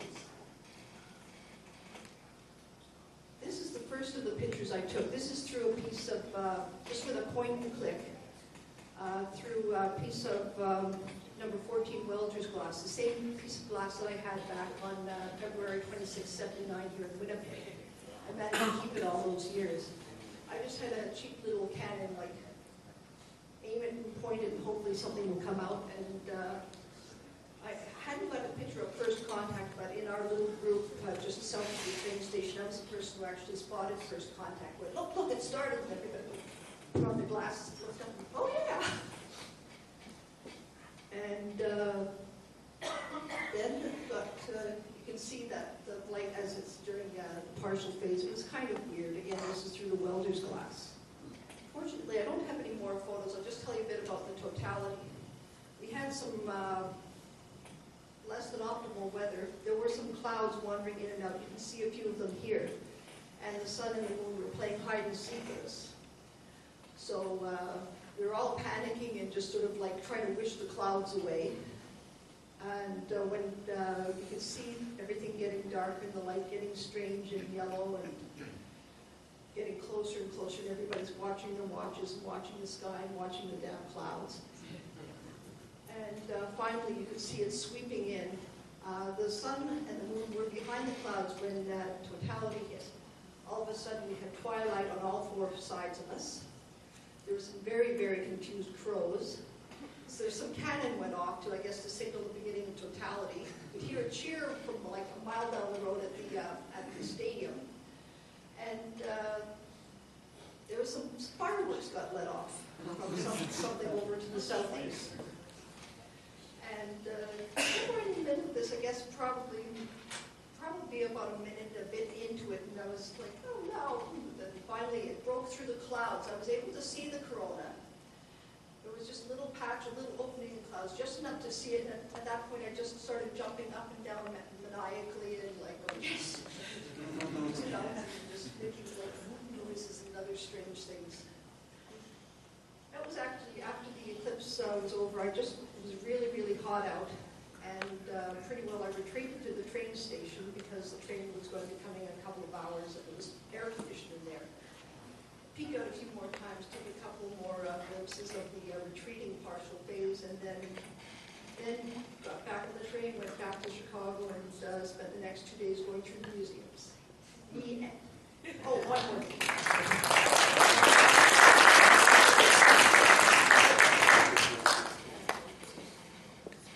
This is the shirt. You want me to do your... Yeah, so the front first. This is the shirt that I made. Neat. It's actually fabric paint. If you hold it up to a bright light, it actually glows slightly because I use glow-in-the-dark fabric paint mixed with regular acrylics. And on the back, here is my punchline. Saros 145 for the win.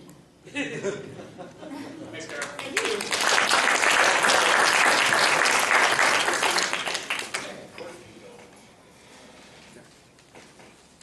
You were up next.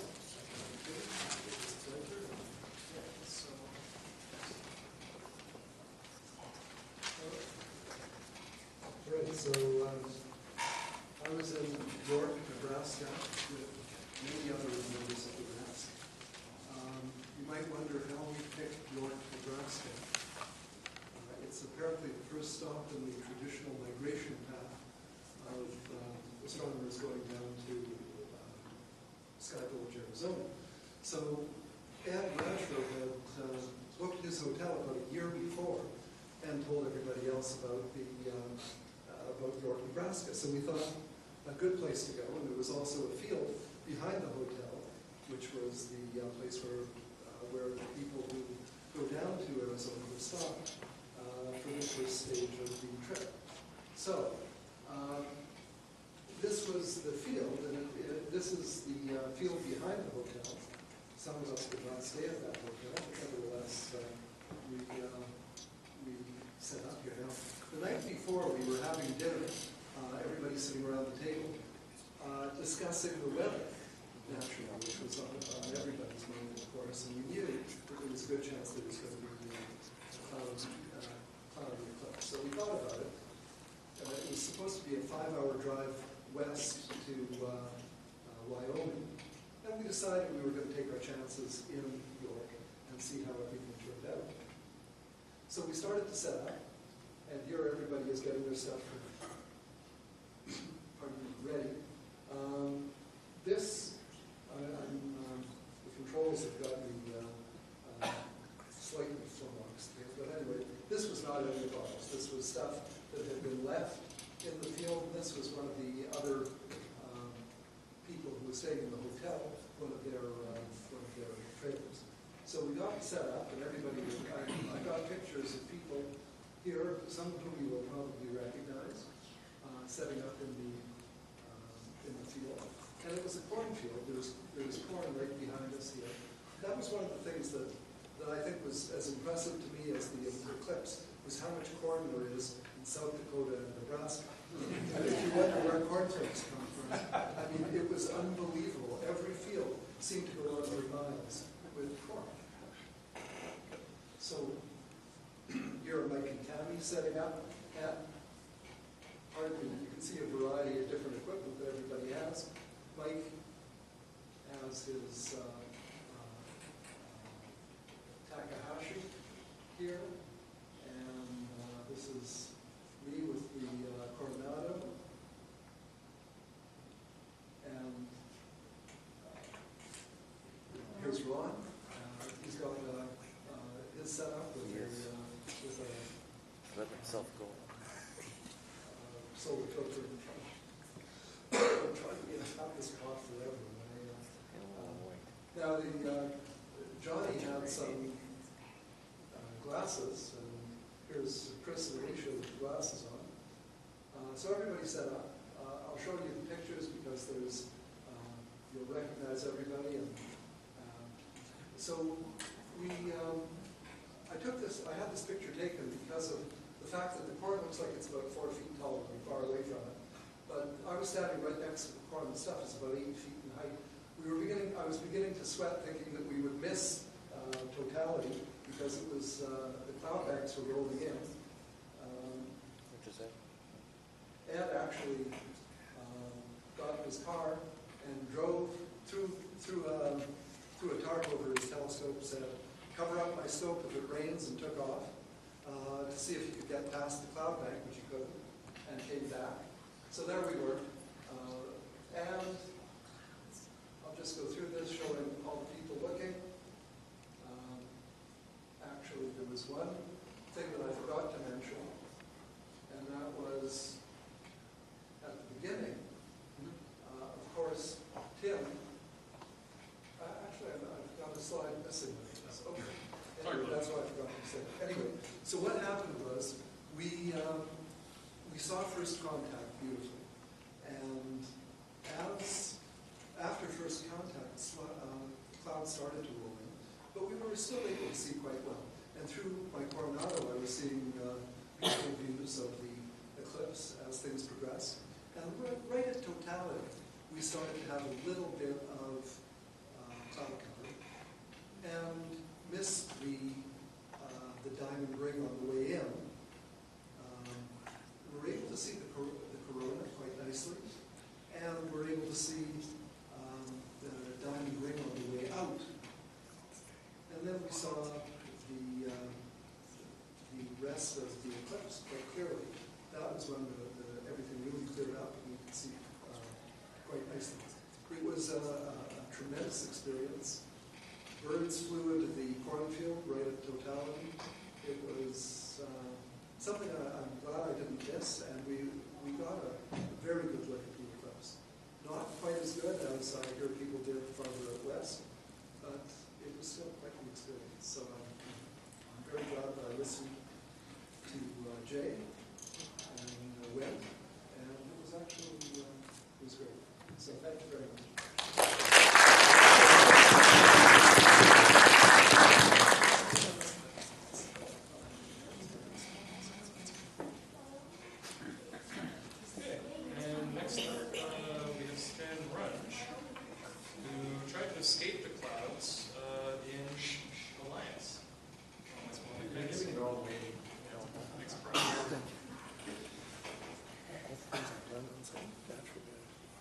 Just to start off, the initial location was supposed to be Grand Island, shown quite clearly there on the eastern side of Nebraska. There's an RASC event. There's going to be about 50 members from the national RASC coming in, a lot from the East Coast, people there from New Brunswick, Nova Scotia, etc. So they thought that would be the location to come into. We had people in Toronto as well. So we thought Grand Island, and if the weather prospects were good, we would stay there. This was from the clear sky clock the night before. So the big problem with this eclipse was, of course, everybody's talking about it. The weather models seem to vary upon whether your area would be clear or not. In one case, it showed particular areas that were very clear, and other areas that were not. So this was supposed to be how things are going to be at totality. Anyway, we were supposed to be here, and I thought with this and such, I didn't want to be there. So I did something. I just fortunately have Jay's cell number in my phone, so I gave him a call. It was about 10 minutes before you're ready to do your next presentation. So unfortunately, I bothered him, and I said, "Well, let me know." And he said, "Go west of Alliance." And this is where we proceeded to go. There's the setup I have. I wanted to go for imaging, so I wanted the skies to be clear. I didn't want to just see it, I wanted to image it. So I didn't want there to be any high clouds or whatever. There's an 80mm scope there with the solar filter. Here's the Coronado on the side, just for viewing at any one particular time. The 80mm, I have a 1.4 magnifier in here to give you about 700mm focal ratio. Here's a little finer scope that I had on, and I had a filter on it. And the thought was that I could be watching the eclipse basically the whole time through that. They're all aligned, so while the eclipse is going on, I could be visually seeing it, and during totality, when all the filters came off, I could also be watching the eclipse. And that was all on a GM8 mount. So I went there with the purpose to photograph it. This is what Lorraine had. She had the binoculars up here, one of the vinyl mounts that we made, and so basically she had the opportunity to watch it the whole time, and then during totality she took off the filters, and she was watching a total solar eclipse with 15 by 70 binoculars, naked eye, no protection. She can still see. That's the warning, you know, don't look, it's dangerous. We know it's safe at that time. Funny thing was, here we are, we had gotten up about 4:45 the evening before when we were in Grand Island, and or that the morning of the eclipse, we got up and thought, we're going to go, we're going to travel. And so it took the next 45 minutes to convince Sylvia, Jerry, and Matthew that they were going to come with us. You could have stayed, but I convinced them that we were going, and so they came and they dragged along. So by the time we got to this site, it was already getting close to totality. So Lorraine, having the set up, was the first to set up, and then she says, "Oh, guys, what time does first contact start?" And I said, "Oh, I don't think it starts for another 20 minutes or so. Why?" She says, "No, it's already started." So she was the first to see it. Anyway, here's my picture of Jerry, Sylvia, and Matthew. You can see here clearly. There. This is just minutes beforehand, and you could have seen the individual strands of Jerry's hair there in the shadow. So here I am. There's a very nice group shot. One interesting thing, and this is what everybody was saying, was it was just fun to see all the sunspots disappear. As it went on and on, we saw them. One of the issues we had was that there was some roll clouds that were coming over top of us at the time. So occasionally we had some clouds come over, so it didn't catch the whole first to second stage. And this is what it was like right before second contact. We were looking out a valley nearby us, or hills nearby us. They were sunny, and we could see the shadow where the clouds were coming was racing towards us. So the question was, 2 minutes before totality, would we see the beginning or not? And Jerry was the one making the call, saying, "Oh yeah, it's coming fast enough. We'd see it."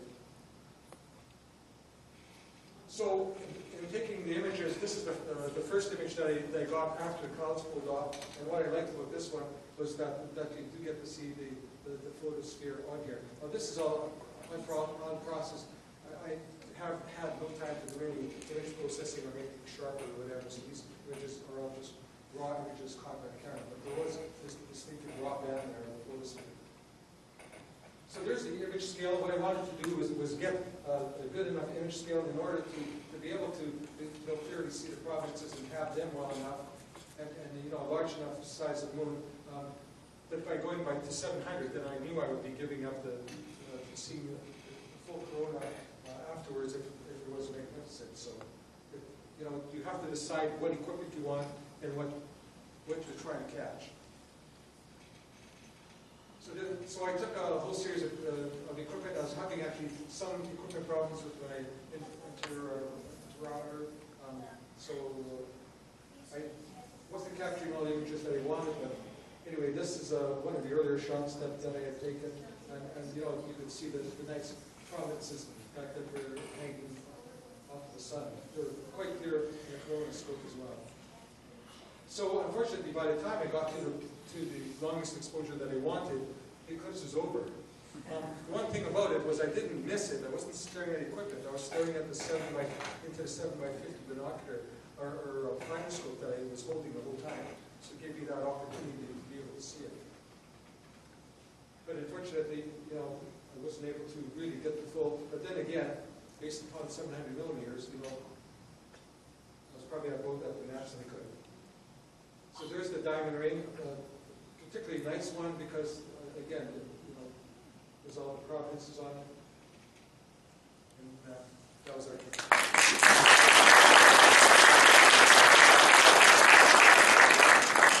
That was great.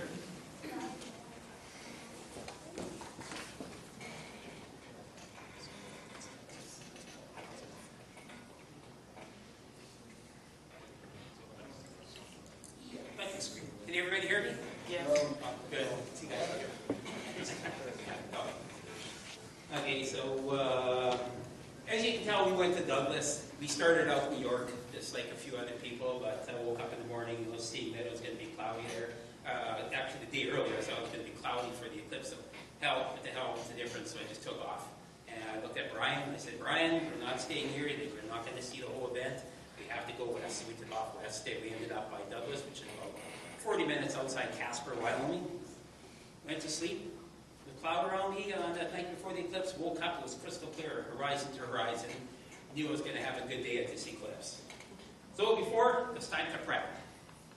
I put my equipment together. Yes, I'm kind of a, half-established astrophotographer, so I knew I wasn't going to have any trouble actually photographing this thing. But the thing is going in the back of my head, Jay and Judy says, don't put tons of equipment, don't do this, don't do that, concentrate. So what I did is I actually did that, because I took only one mount this time, and the two cameras are on the bottom on the 5 and the 4-inch refractor where I have all built-in intervalometers, so I had no computer in the field, and the top one is the Nikon Super Telephoto, and that one's designed to shoot high definition of the actual eclipse. It stayed cover until totality, then I pulled the cover off, and I'm going to burn off that camera too quickly. So, ignore the mess in my garage, but putting counterweights and everything else together, got everything planned to see if I was going to see it. I didn't know, I was taking a chance. So, 12 hours on the road, bored, listening to Wayne, your big anticipation of what next song is going to come on the radio. So I got a couple on, until I found the first sign in Nebraska. Don't disappear like the sun is. Wear your seatbelt. 300 and some odd people died this year because they didn't want to wear it. So, sound advice on my way to work. That's a funny thing, because I had on my new vehicle there was getting 6.2 liters per 100 kilometers, so it's about 43 miles to the gallon. So I figured if I was going to miss it, at least I didn't spend a lot of money on gas. So that was it. So, okay. I had a hard time keeping up with you. Sorry. Yeah, Brian, get rid of that gas guzzler. No. So we realized it was terrible to stay this. We had to take off towards Wyoming. On the way down to Wyoming, we followed the eclipse line, and everywhere on the side of the highway there was these little things. Park here for the eclipse. Park here. Park here. Park here. Free not free parking, but park here. Park here. Because everybody is charging anywhere from a couple bucks to $225 for you to set your vehicle up. Went, whoa. And he goes, I didn't get gouged in New York. I walked up to a hotel just off the street. How much? $65. He goes, there's an eclipse? Yeah, $65. Okay, that across the street once like $200. He goes, because that's what you're charging. No, I wasn't going to pay that. So Transient camps, as you see on here, were just filling up the field. Everywhere you look, there was transient camps for this eclipse. I said, no, it's cool. But came up with a perfect solution. I'm going into Douglas, Wyoming, realizing that these places have been booked probably 3 years already in advance. I told Brian we're taking an extreme chance. I pulled out of my pocket a Kevin and Stan don't know what that means. It's usually a luck event that happens. Pulled into a truck and a car and an RV rest stop. Had front row seats. The stay was free. Not a problem in the world. Had a beautiful view just on the other side of me. Here's a sharp cliff, so nobody can actually sit in front of you. The people in transient camps down there getting charged $225. We were in this beautiful rest stop. Brian will elaborate more on that a little bit later on. And so how good was our rest stop? The police were there, not letting anybody in more anymore. He says, no, anybody who wanted to come here to use the washroom in the rest stop could not. He said, the cop says, go use the restroom a quarter mile down the road. Stay out of this area. Heck, how can it get any better? You got the cops, they're friendly, they're talking to us. They're, oh, yeah, we're good. We had concessions come in. We could not get it any better. We made friends with so many people in here. Oh, even Brian will be so happy you guys could do a little bit better. And the people, as you see in the RVs around us, they looked at us, he said, these guys don't have any supplies. He goes, no. So everyone of them brought us like a 5-course meal. Here's vegetables, here's fruit, here's water, here's crackers, here's cheese. Whatever you want, just go in our RV and grab it. Everybody became so bloody friendly. This was right from the morning. We slept in our vehicles at this spot. Well, you could say rested for a considerable long time. We're not technically allowed to tent or sleep there. It's just a rest stop. But we persevered and we did the best. We met the nicest of people. Brian will talk a little bit more about that on our next stop. Well, I kind of became Mr. Popular. You got a rest stop that has 5,000 people in it. Literally, that was probably how much were actually in there. That's why really the cops are stopping anybody from going in there. But I think I was about the only one who really had a telescope. And the best thing and nice is all you heard, hey, where's that camera block from Winnipeg with a telescope? You hear that throughout the crowd. He goes, oh, go away, I kept saying. Trying to do it in video, but everybody came by for a look. So, the eclipse starts. Now it's time to take a photograph. The diamond rings start coming around. So I'm now watching this thing right from the morning. Some guys stay up all night looking at this thing, waiting, anticipating, putting cameras and doing time lapse and everything, right from zero, right to overhead to tally, all the way to disappear. It was a beautiful show. I have to admit that. I had all the cameras and all the telescopes and everything worked perfect. Yeah, I put together one of these faked up images where you take one really high exposure, one really low, and you do kind of a combination like you do some astrophotos. Yeah, it's kind of like, but that's not how I've really seen it. More of the one with the diamond ring looked a little bit more what I actually saw, but this one faked up. I said everybody else is kind of throwing the faked up images. No, I'll try my shot at it. This is kind of what I looked like when I was looking through the binoculars. Kind of looking, hey, looking at the beautiful prominences. Look at this. Oh, this is beautiful. I'm looking over the field. Everything's dark. I'm not spending a lot of time at the equipment. I'm actually physically looking up. Then once in a while I reach my GoPro, I point up to the crowd, and I was pointing up and taking a look. It was time for to remove the lens cap off the 500. It was taking a video, which you guys away. Also, you can have a more detailed view. Just zoom in a little bit. But I was getting promises. I had a free solar telescope here. Just have to wait for the moon to battle it comes around. But that's not once in 38 years. So I thought that was kind of neat that having the ability to look on my screen and see detail and prominences. But when you're using big aperture, it's really not that big difficult or a big of a task. So I thought it'd be a little bit more creative. Put a little collage together. I say the basement, just open up a little Photoshop thing, threw a bunch of drag me images on there, popped up a little thing. But this is kind of what I saw when I was looking through there. And where people are coming around and looking at my telescope, this is what they were seeing. They were seeing the partial faces. Once you go to totality, everybody was just kind of screaming and hysterically and this and that and whatever else. And this is kind of another shot. This is basically what it looked like. This is this off my FSQ. This is what it was actually looking like. And you know what? It's, again, you really did. You saw this, but you didn't really see so much of the definition of the magnetic lines flying off of the poles of the sun and stuff like that. But one of the happiest things I've ever seen on this one, this is my way home. These are the people who were at the rest stop heading back to Denver. This is their way home. I'm going the other way. Hey, I have nobody in front of me. And we're ready for the video. Just make sure the sound's on. But of all the shots, And of all the things in the memory of all the shots I have taken, this video describes it to a T.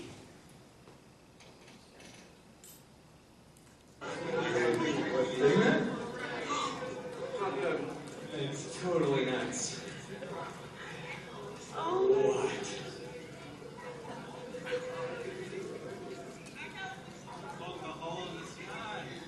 It's so dark.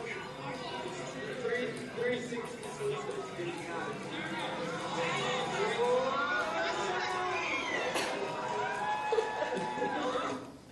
And then I have to cover up the camera.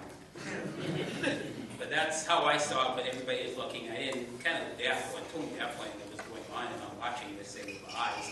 But I can hear voices, but I wasn't really paying attention until I actually got it over. Thank you.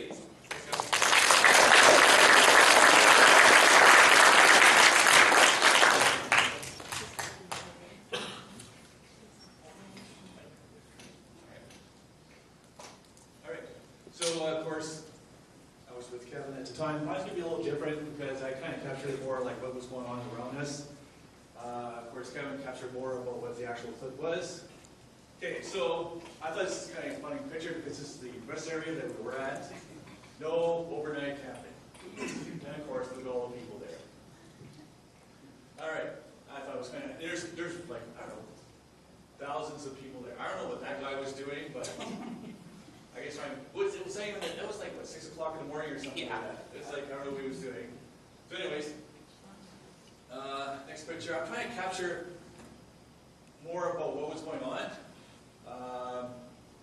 Okay, there's the cops that you kind of talked about. They were really friendly. You talked to them apparently, right? Oh, yeah.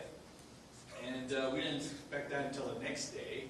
We saw them, they bordered off and bordered the area off, and it was great because we had EMS there as well as the state troopers, so we had it covered. And of course, we met a lot of friends there. And of course, the line up to the washroom was pretty bad, as you can tell. Right? What else? So that's the state troopers again. You see how it was all bordered across there. No one else. We were lucky because we were like cutting off the next morning. We're cutting everyone off there. Again, this was just outside the rest area. You can see how people were just lining up on it. And there had been like tens of 20,000s of people there. Let's kind of capture where we're at. Douglas there. More people along the highway. That's just before the totality. I think like an hour just before that, more people were coming in. Just tons of it. Tons of people. Again, more people. Right? That was close. I think it was that the campsite? Yeah, I think it was the campsite. They were charging like $225. Right? But when we started, because there was nobody there. In the morning, there was no one in that field. Yeah, it built up really quick. Again, further down the highway, more people were showing up. Okay, that's the gas station the state trooper was talking about. Of course, it took like 20 minutes to get to the washroom. It was just packed. More people. Gas was kind of expensive for me. So, right, more people there. That's the area we were at. That was just in front of us, off to the side actually. So more people coming there. Again, a lot of people were starting to fill up more and more as we're doing it. Some people were sitting on top of their cars, as you can tell, just before the actual clip started. That was the lineup. What was it?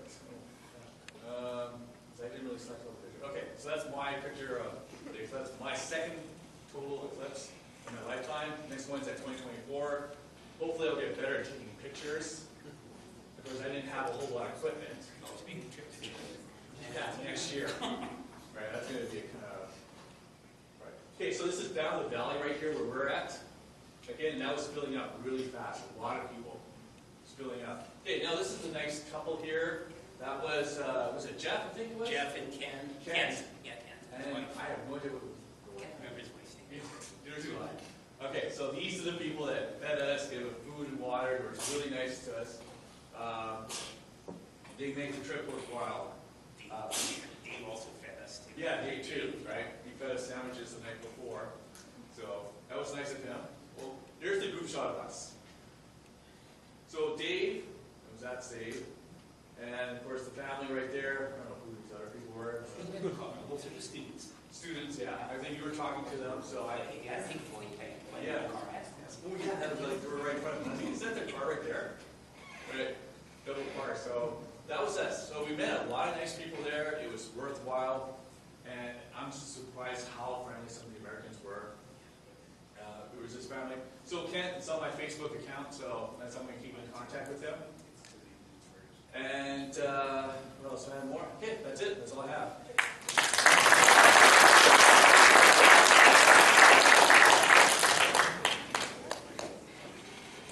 Bill Crosby's up next.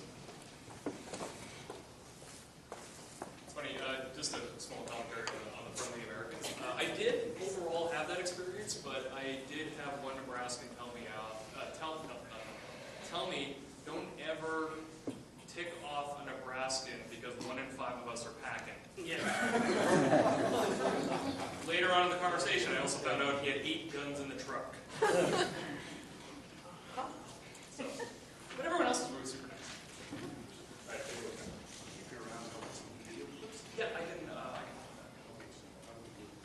Okay, so this.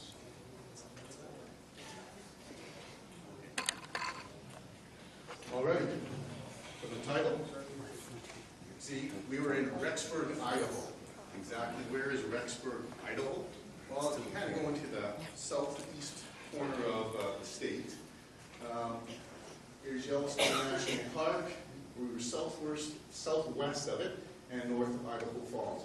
The path of totality ran straight through an area called the Snake River Plain. Rexburg was just about down smack in the middle of totality on the center line.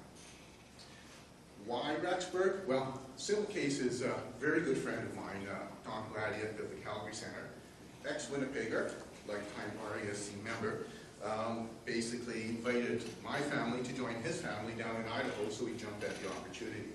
Don's been to more eclipses than I could shake his stick at, so it was a great opportunity. The plan was simple. Don had booked a cabin, a place called Island Park, up around here, about a 40-minute drive from the west gates of Yellowstone. The plan was simple. Eclipse day, we get in our vehicles, we drive down to Rexburg, take in the eclipse, and drive back. Wouldn't it be simpler? Well, the first concern I had is, don't get me wrong, I love Don. I've known Don and his family for years, since his kids were growing up. But on our side, only one of our 3 could come, so there was Lugo, myself, and our son Evan. Don had his 3 kids, and his 2 daughters had their significant others, and Don and his wife Marianne. There were 10 of us, 10 adults. And when Don said, yeah, we'll fit in the cabin, I was a little bit concerned. Well, it turns out Don's version of the cabin,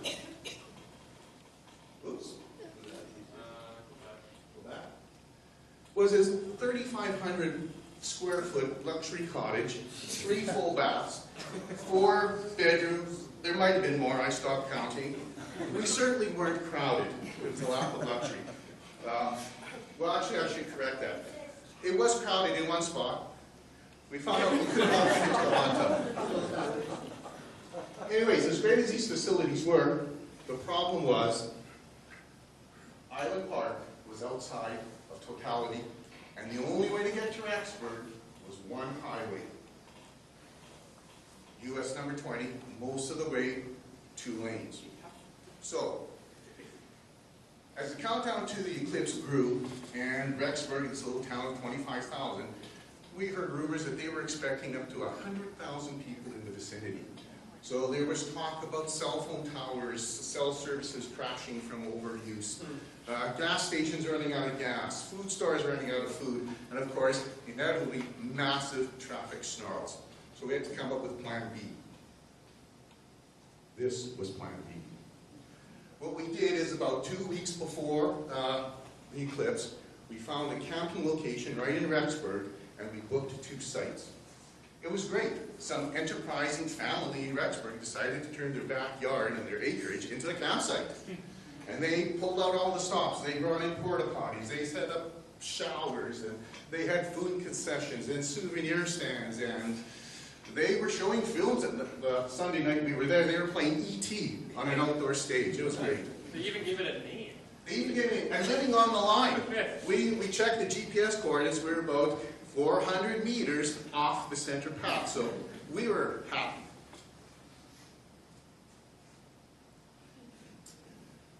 It wasn't cheap, but then, you know, compared to the guys who were charging $150 US to park in their field for the night, or when we checked in Idaho Falls, a $100 a night hotel room was going for $1,300, we were happy. So anyways, we pulled into Rexburg on Saturday, went straight to the campsite, set up a couple of tents. Plan B was we would have the tents as a fallback. We'd still use the cabin. We would head down some, if possibly there were hordes of people. All of us would head down Sunday night. We'd camp, we'd be ready for the eclipse. Great spot, and as long as the weather cooperated, we would be fine. So we set up our tents, headed back up to the cabin, made a couple of stops on the way, stopped at the local Walmart. It was nice to see that the whole town of Rexburg was getting into the eclipse theme. Walmart had all kinds of decorations set up. They spelled Eclipse 2017 with canned drink cases. I thought that was pretty cool. And of course, everyone wanted a piece of the action. This was outside the local Applebee's restaurant. Some property owner, I don't know, I think it might have even been a church, were setting up to charge $25 on Eclipse Day to park their vehicle. Anyways, we really didn't see up to now the hordes of people. So everyone went, we were back up at the cabin. The four of us, Don, myself, Evan, and Don's son Noah, we decided to head down to the campsite, set up camp, set up our gear, polar line, and all that kind of stuff, be ready for the morning, and the rest of the family would join us. And the night before, there were bands of cloud going over, but as we bedded down for the night, the skies were clearing, and the weather prospects were pretty darn good for the next day. Don made one comment at one time. He said he wouldn't sleep well unless he was sleeping in the path of totality the night before. So based on the weather forecast we were looking at, and that night, I think he slept well indeed. Well, the next day dawned clear and bright. This is an aerial view of the campground. It was at full capacity. We figured it had to be about 80 campers there.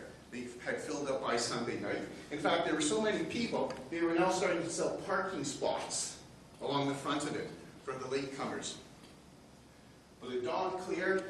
Best weather of the days we were there. There was some lingering haze and smoke, but it seemed to clear off that morning, and it was a beautiful day. Evan and I had our gear set up. Don had his gear set up. And you know, between the two of us, we had lots of gear. And that's the great thing about going to an eclipse that you could drive to. You could bring everything you need. Of course, the downside of being able to drive to an eclipse is you wind up bringing everything that you really even don't need. I threw this slide in because we made a really significant decision well before we got to Idaho. And that was, we were going to automate all our picture taking. This was my third total solar eclipse. And although I have fond memories of the other two, the strongest memories seem to be watching the eclipse through the viewfinder of my camera. And I did not want to do it this time around. For my sake, for Lula, who is going to be her second, for Evan, his first, I said, you know what? We're going to automate the whole setup. What we get, but we're going to enjoy the experience. Well, shortly before 8 o'clock, the rest of the crew set up. Lawn chairs were put out, glasses were donned, and we were ready for first contact. As they yelled out first contact, we enjoyed the next hour or so at a leisurely pace of just really enjoying ourselves and taking in the partial phases. We did the similar thing that Stan noted. We were watching our shadows sharpen over time as the sun's disk diminished as the crescent thinned. We went around and autographed a few vehicles. And we learned that, yes, you can take your solar glasses and hold them over your cell phone as a solar filter for your cell phone camera. We even made a pinhole projector with aluminum foil, spelled out the words Eclipse 2017, and then projected them onto a chair. Well, what about line pictures? What about our automation? Well, for reasons that I really can't fully explain, the damn thing worked flawlessly. So, what do you do with 180 eclipse pictures? Okay, we have a video here.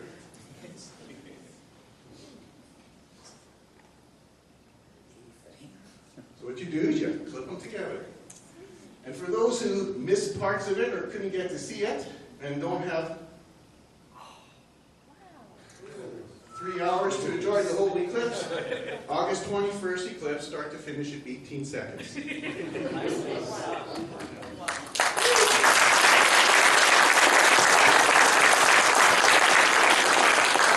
Some of the individual shots that we got from our automated setup, this is the best we got of the second contact and the disappearing Bailey's beads.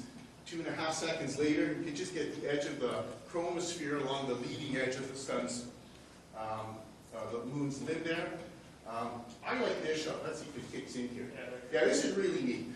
We took 2 shots. One, we caught the disappearing photosphere along the left edge, and then the reappearing photosphere at the end of totality.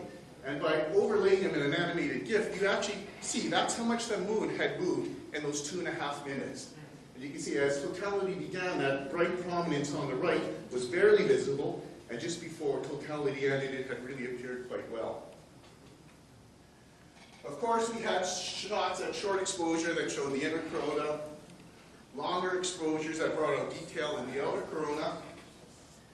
But photographically, the dynamic range of totality and the corona and the prominences, it's simply amazing. And I kind of did something similar to what Kevin did, is that by laying a couple of composite images, you try to get to show both details. But still, I'm still trying to come up with that visual appearance, a poor compromise to what the eye actually saw and what it meant to me. Well, 2 minutes and 18 seconds goes by real fast. And diamond ring reappeared and totality was over. I've got a video clip here, and we're going to place it, and I just want you to listen. Watch and listen.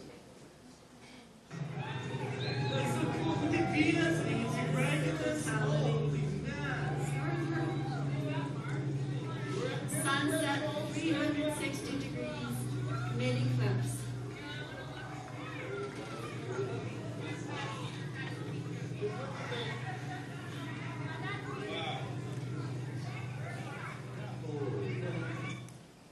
I mean, you listen to the people, the enthusiasm, the excitement, the cheering, the 360-degree panorama of an apparent sunset or sunrise, the black disk of that moon in the sky surrounded by that pearly silvery glow of the corona. It's words truly, truly escape me.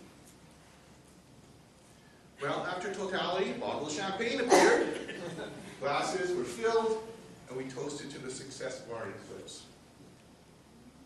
Turns out in the campsite we were in, there were a lot of Canadians. So we went around and gathered up all the Canadians we could find, and we posed for group pictures. Surprisingly, I knew some of them, aside from the folks that had shown up that I'd gone down with. And there were a lot of new friends made as well. It was a great time at all. Well, we packed up the tent and the gear and everything and headed back up to the cabin. Oh yeah, the hordes of people, we found them. Our cabin was about an hour's drive out of Rexburg. Heading back, 6.5 hours. Bumper to bumper. And in fact, it's a 2-lane highway. This is where they have kind of like a passing lane, which is bumper to bumper. And and at one point, it actually came to a halt, and we actually just stopped and sat for about 40 minutes. Final words. Was all of this worth it? Absolutely. Would I do it again? At the drop of a hat. I honestly believe that there are few visual experiences that the universe presents us that are as amazing and awe-inspiring and emotionally touching as a total solar eclipse. After totality, I mean, there were people, tears in their eyes, and there were people crying. Of the eclipses that I had taken in, this was by far the best. And I think it was the best because I really took the time to enjoy it. We said, pictures, we'll get what we get, but we're just going to soak up the experience, and it truly was an amazing experience. Personally, where it really touched me was personally, even though you're out there, for a moment there, you lose contact, that you're enjoying this with a couple thousand other people, but you become one with the universe. You're entwined in this incredible celestial ballet, the sun, the moon, the earth, the moon's shadow, and it's playing out just for you. It truly is an emotional experience, and one that I certainly want to repeat again. So, to the date, 6 years, 7 months, I don't know where I'm going to be, but I have full intentions to be somewhere along that path to totality, waiting again for that moon shadow. Thanks, Bill.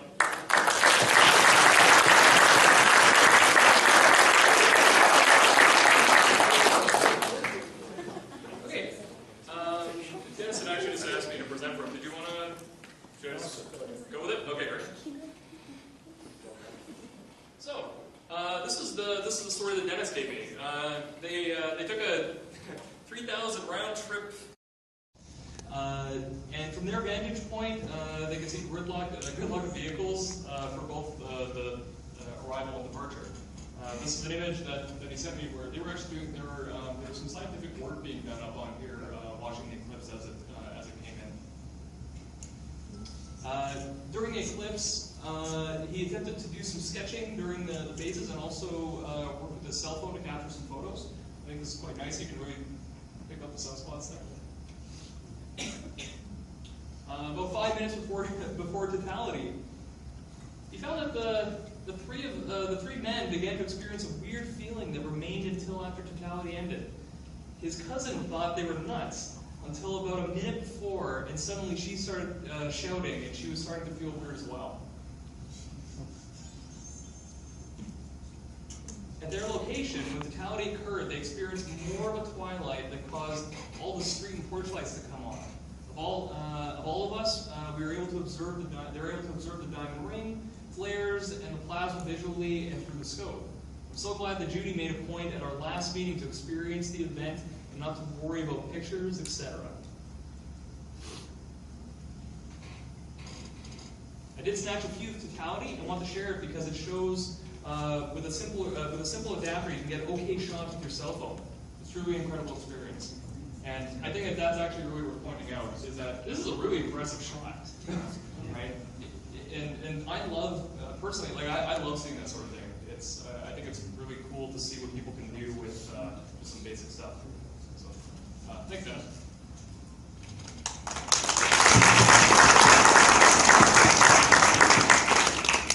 Okay, so I saved myself for last, not because I thought I had the best content, but because if we were running long, I was okay with cutting myself. So, some friends of mine and I, the four of us, we made our way down to a little town called Oconto, Nebraska. We didn't actually stay there. I found a campsite about 20 minutes away, and it was off the campsite was off the eclipse track, but I was able to book it thankfully. And so this is actually this is a place called Lexington. If you drive by on the interstate, apparently McDonald's was trying to get in on the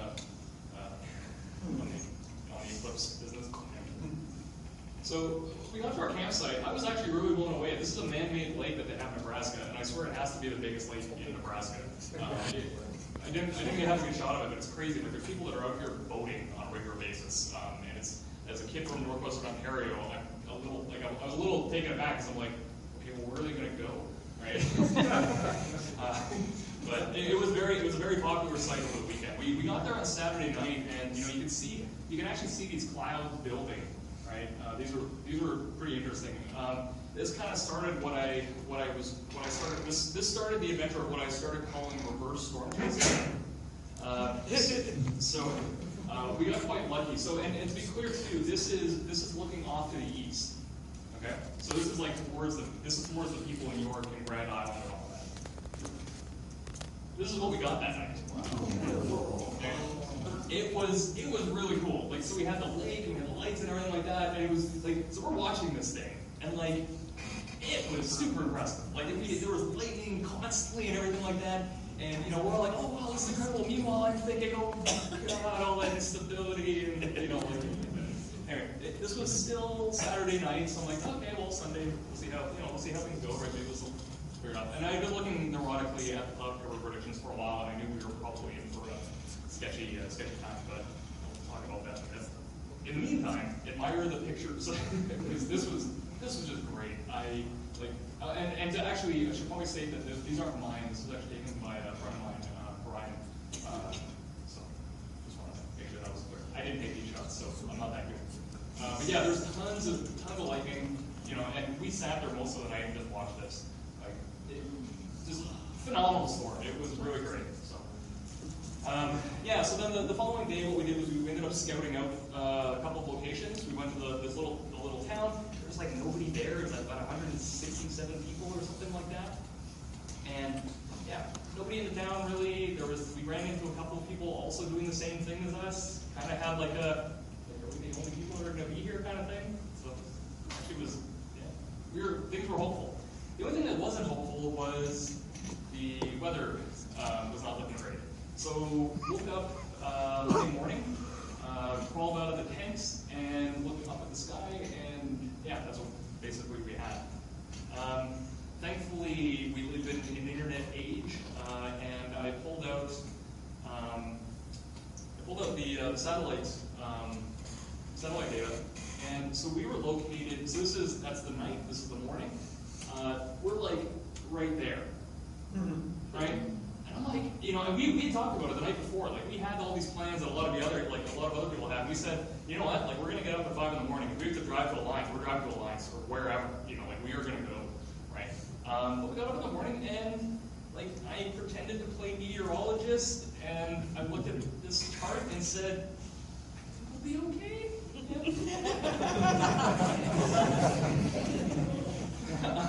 So, Jay once said that an eclipse without clouds isn't all that interesting. Figured, hey, man's an expert, right? So we'll get a few clouds, and that won't be too bad. But you know what? Apparently, I have a future in meteorology because nailed it. But we did have there was a little bit of wispy stuff floating around, and it worked out. We ended up having the beautiful skies, and everything. It ended up just working out beautifully. We were about a few of the only astronomers there. There was a guy in a white truck who had a DOF set up, and my buddy Jeff had set up this. He's got this cheap telescope that he doesn't really care about at all. He put this little reflector plate on it for just observing the partial phases, and then I got a little scope with a filter on it, a little refractor there. And it was just so you could keep an eye on it, basically. I wasn't there to take pictures or anything like that. I did take some video that you'll see later, but it's for more different reasons than we captured in the eclipse. The funny thing too was that, kind of like Kevin was saying, I had one, I like to talk a lot, and the other thing was that people started to realize, oh hey, this guy, he knows stuff. But I fooled them. They thought I knew stuff, and I was sitting around at one point frying up. I was actually frying up hot dogs on the back of this guy's truck. He was nice enough to let us tailgate front yard.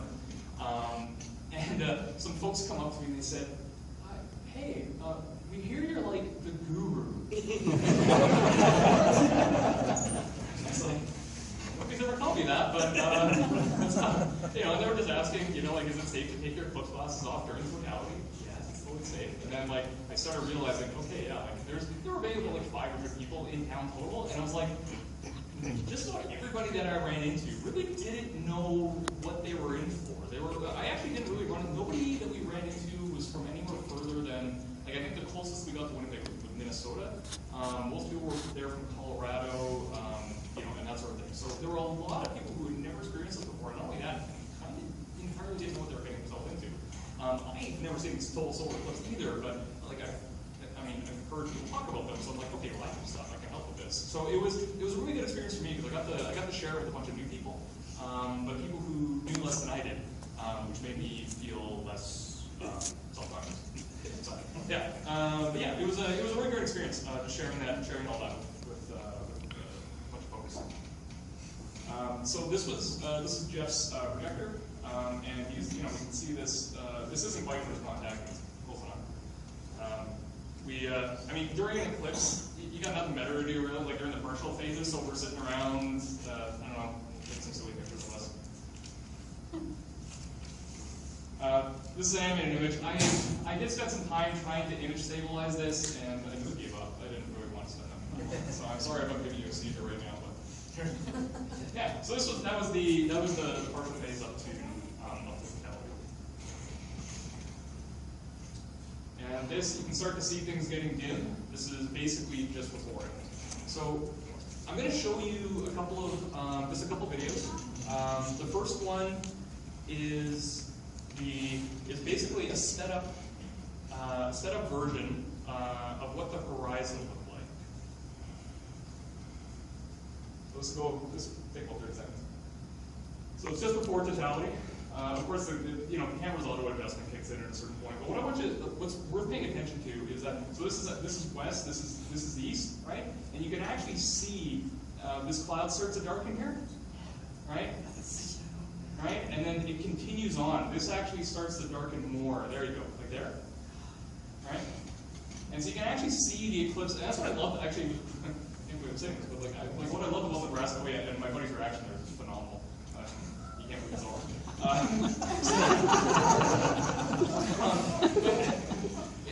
It was really impressive, to be able to see that much horizon, and actually, to Jay's point, like, we wouldn't have caught that effect without a little bit of clouds in the sky. So, I think he's got a point. But like I said, I was surrounded by a group of people that hadn't seen a full solar eclipse before. And for years now, I have heard people talk about solar eclipses. I've seen pictures of solar eclipses. I've seen videos of solar eclipses.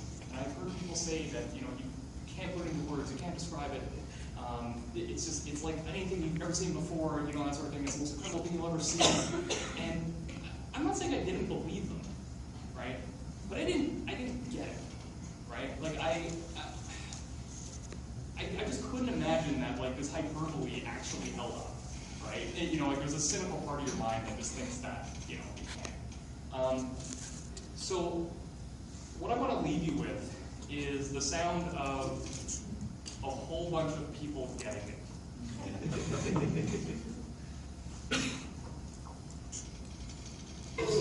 Oh my God!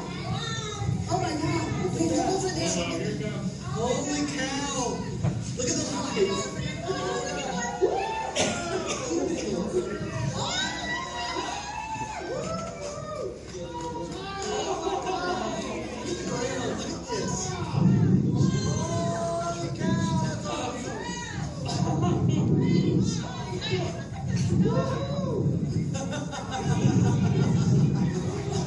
Oh, that's so weird! Look at that! Look around us, man. That is so crazy.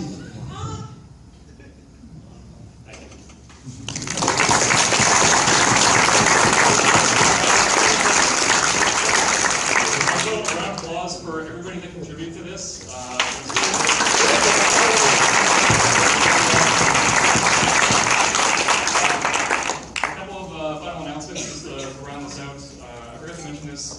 Brian touched on it briefly, but Dennis will be running an Explore the Universe tomorrow night. So this is a certificate program that the RASC has.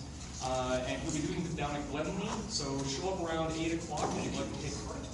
I highly recommend doing it, especially if you're new, but you know what, even if you're not new, it's worth just getting out under the stars and experiencing it.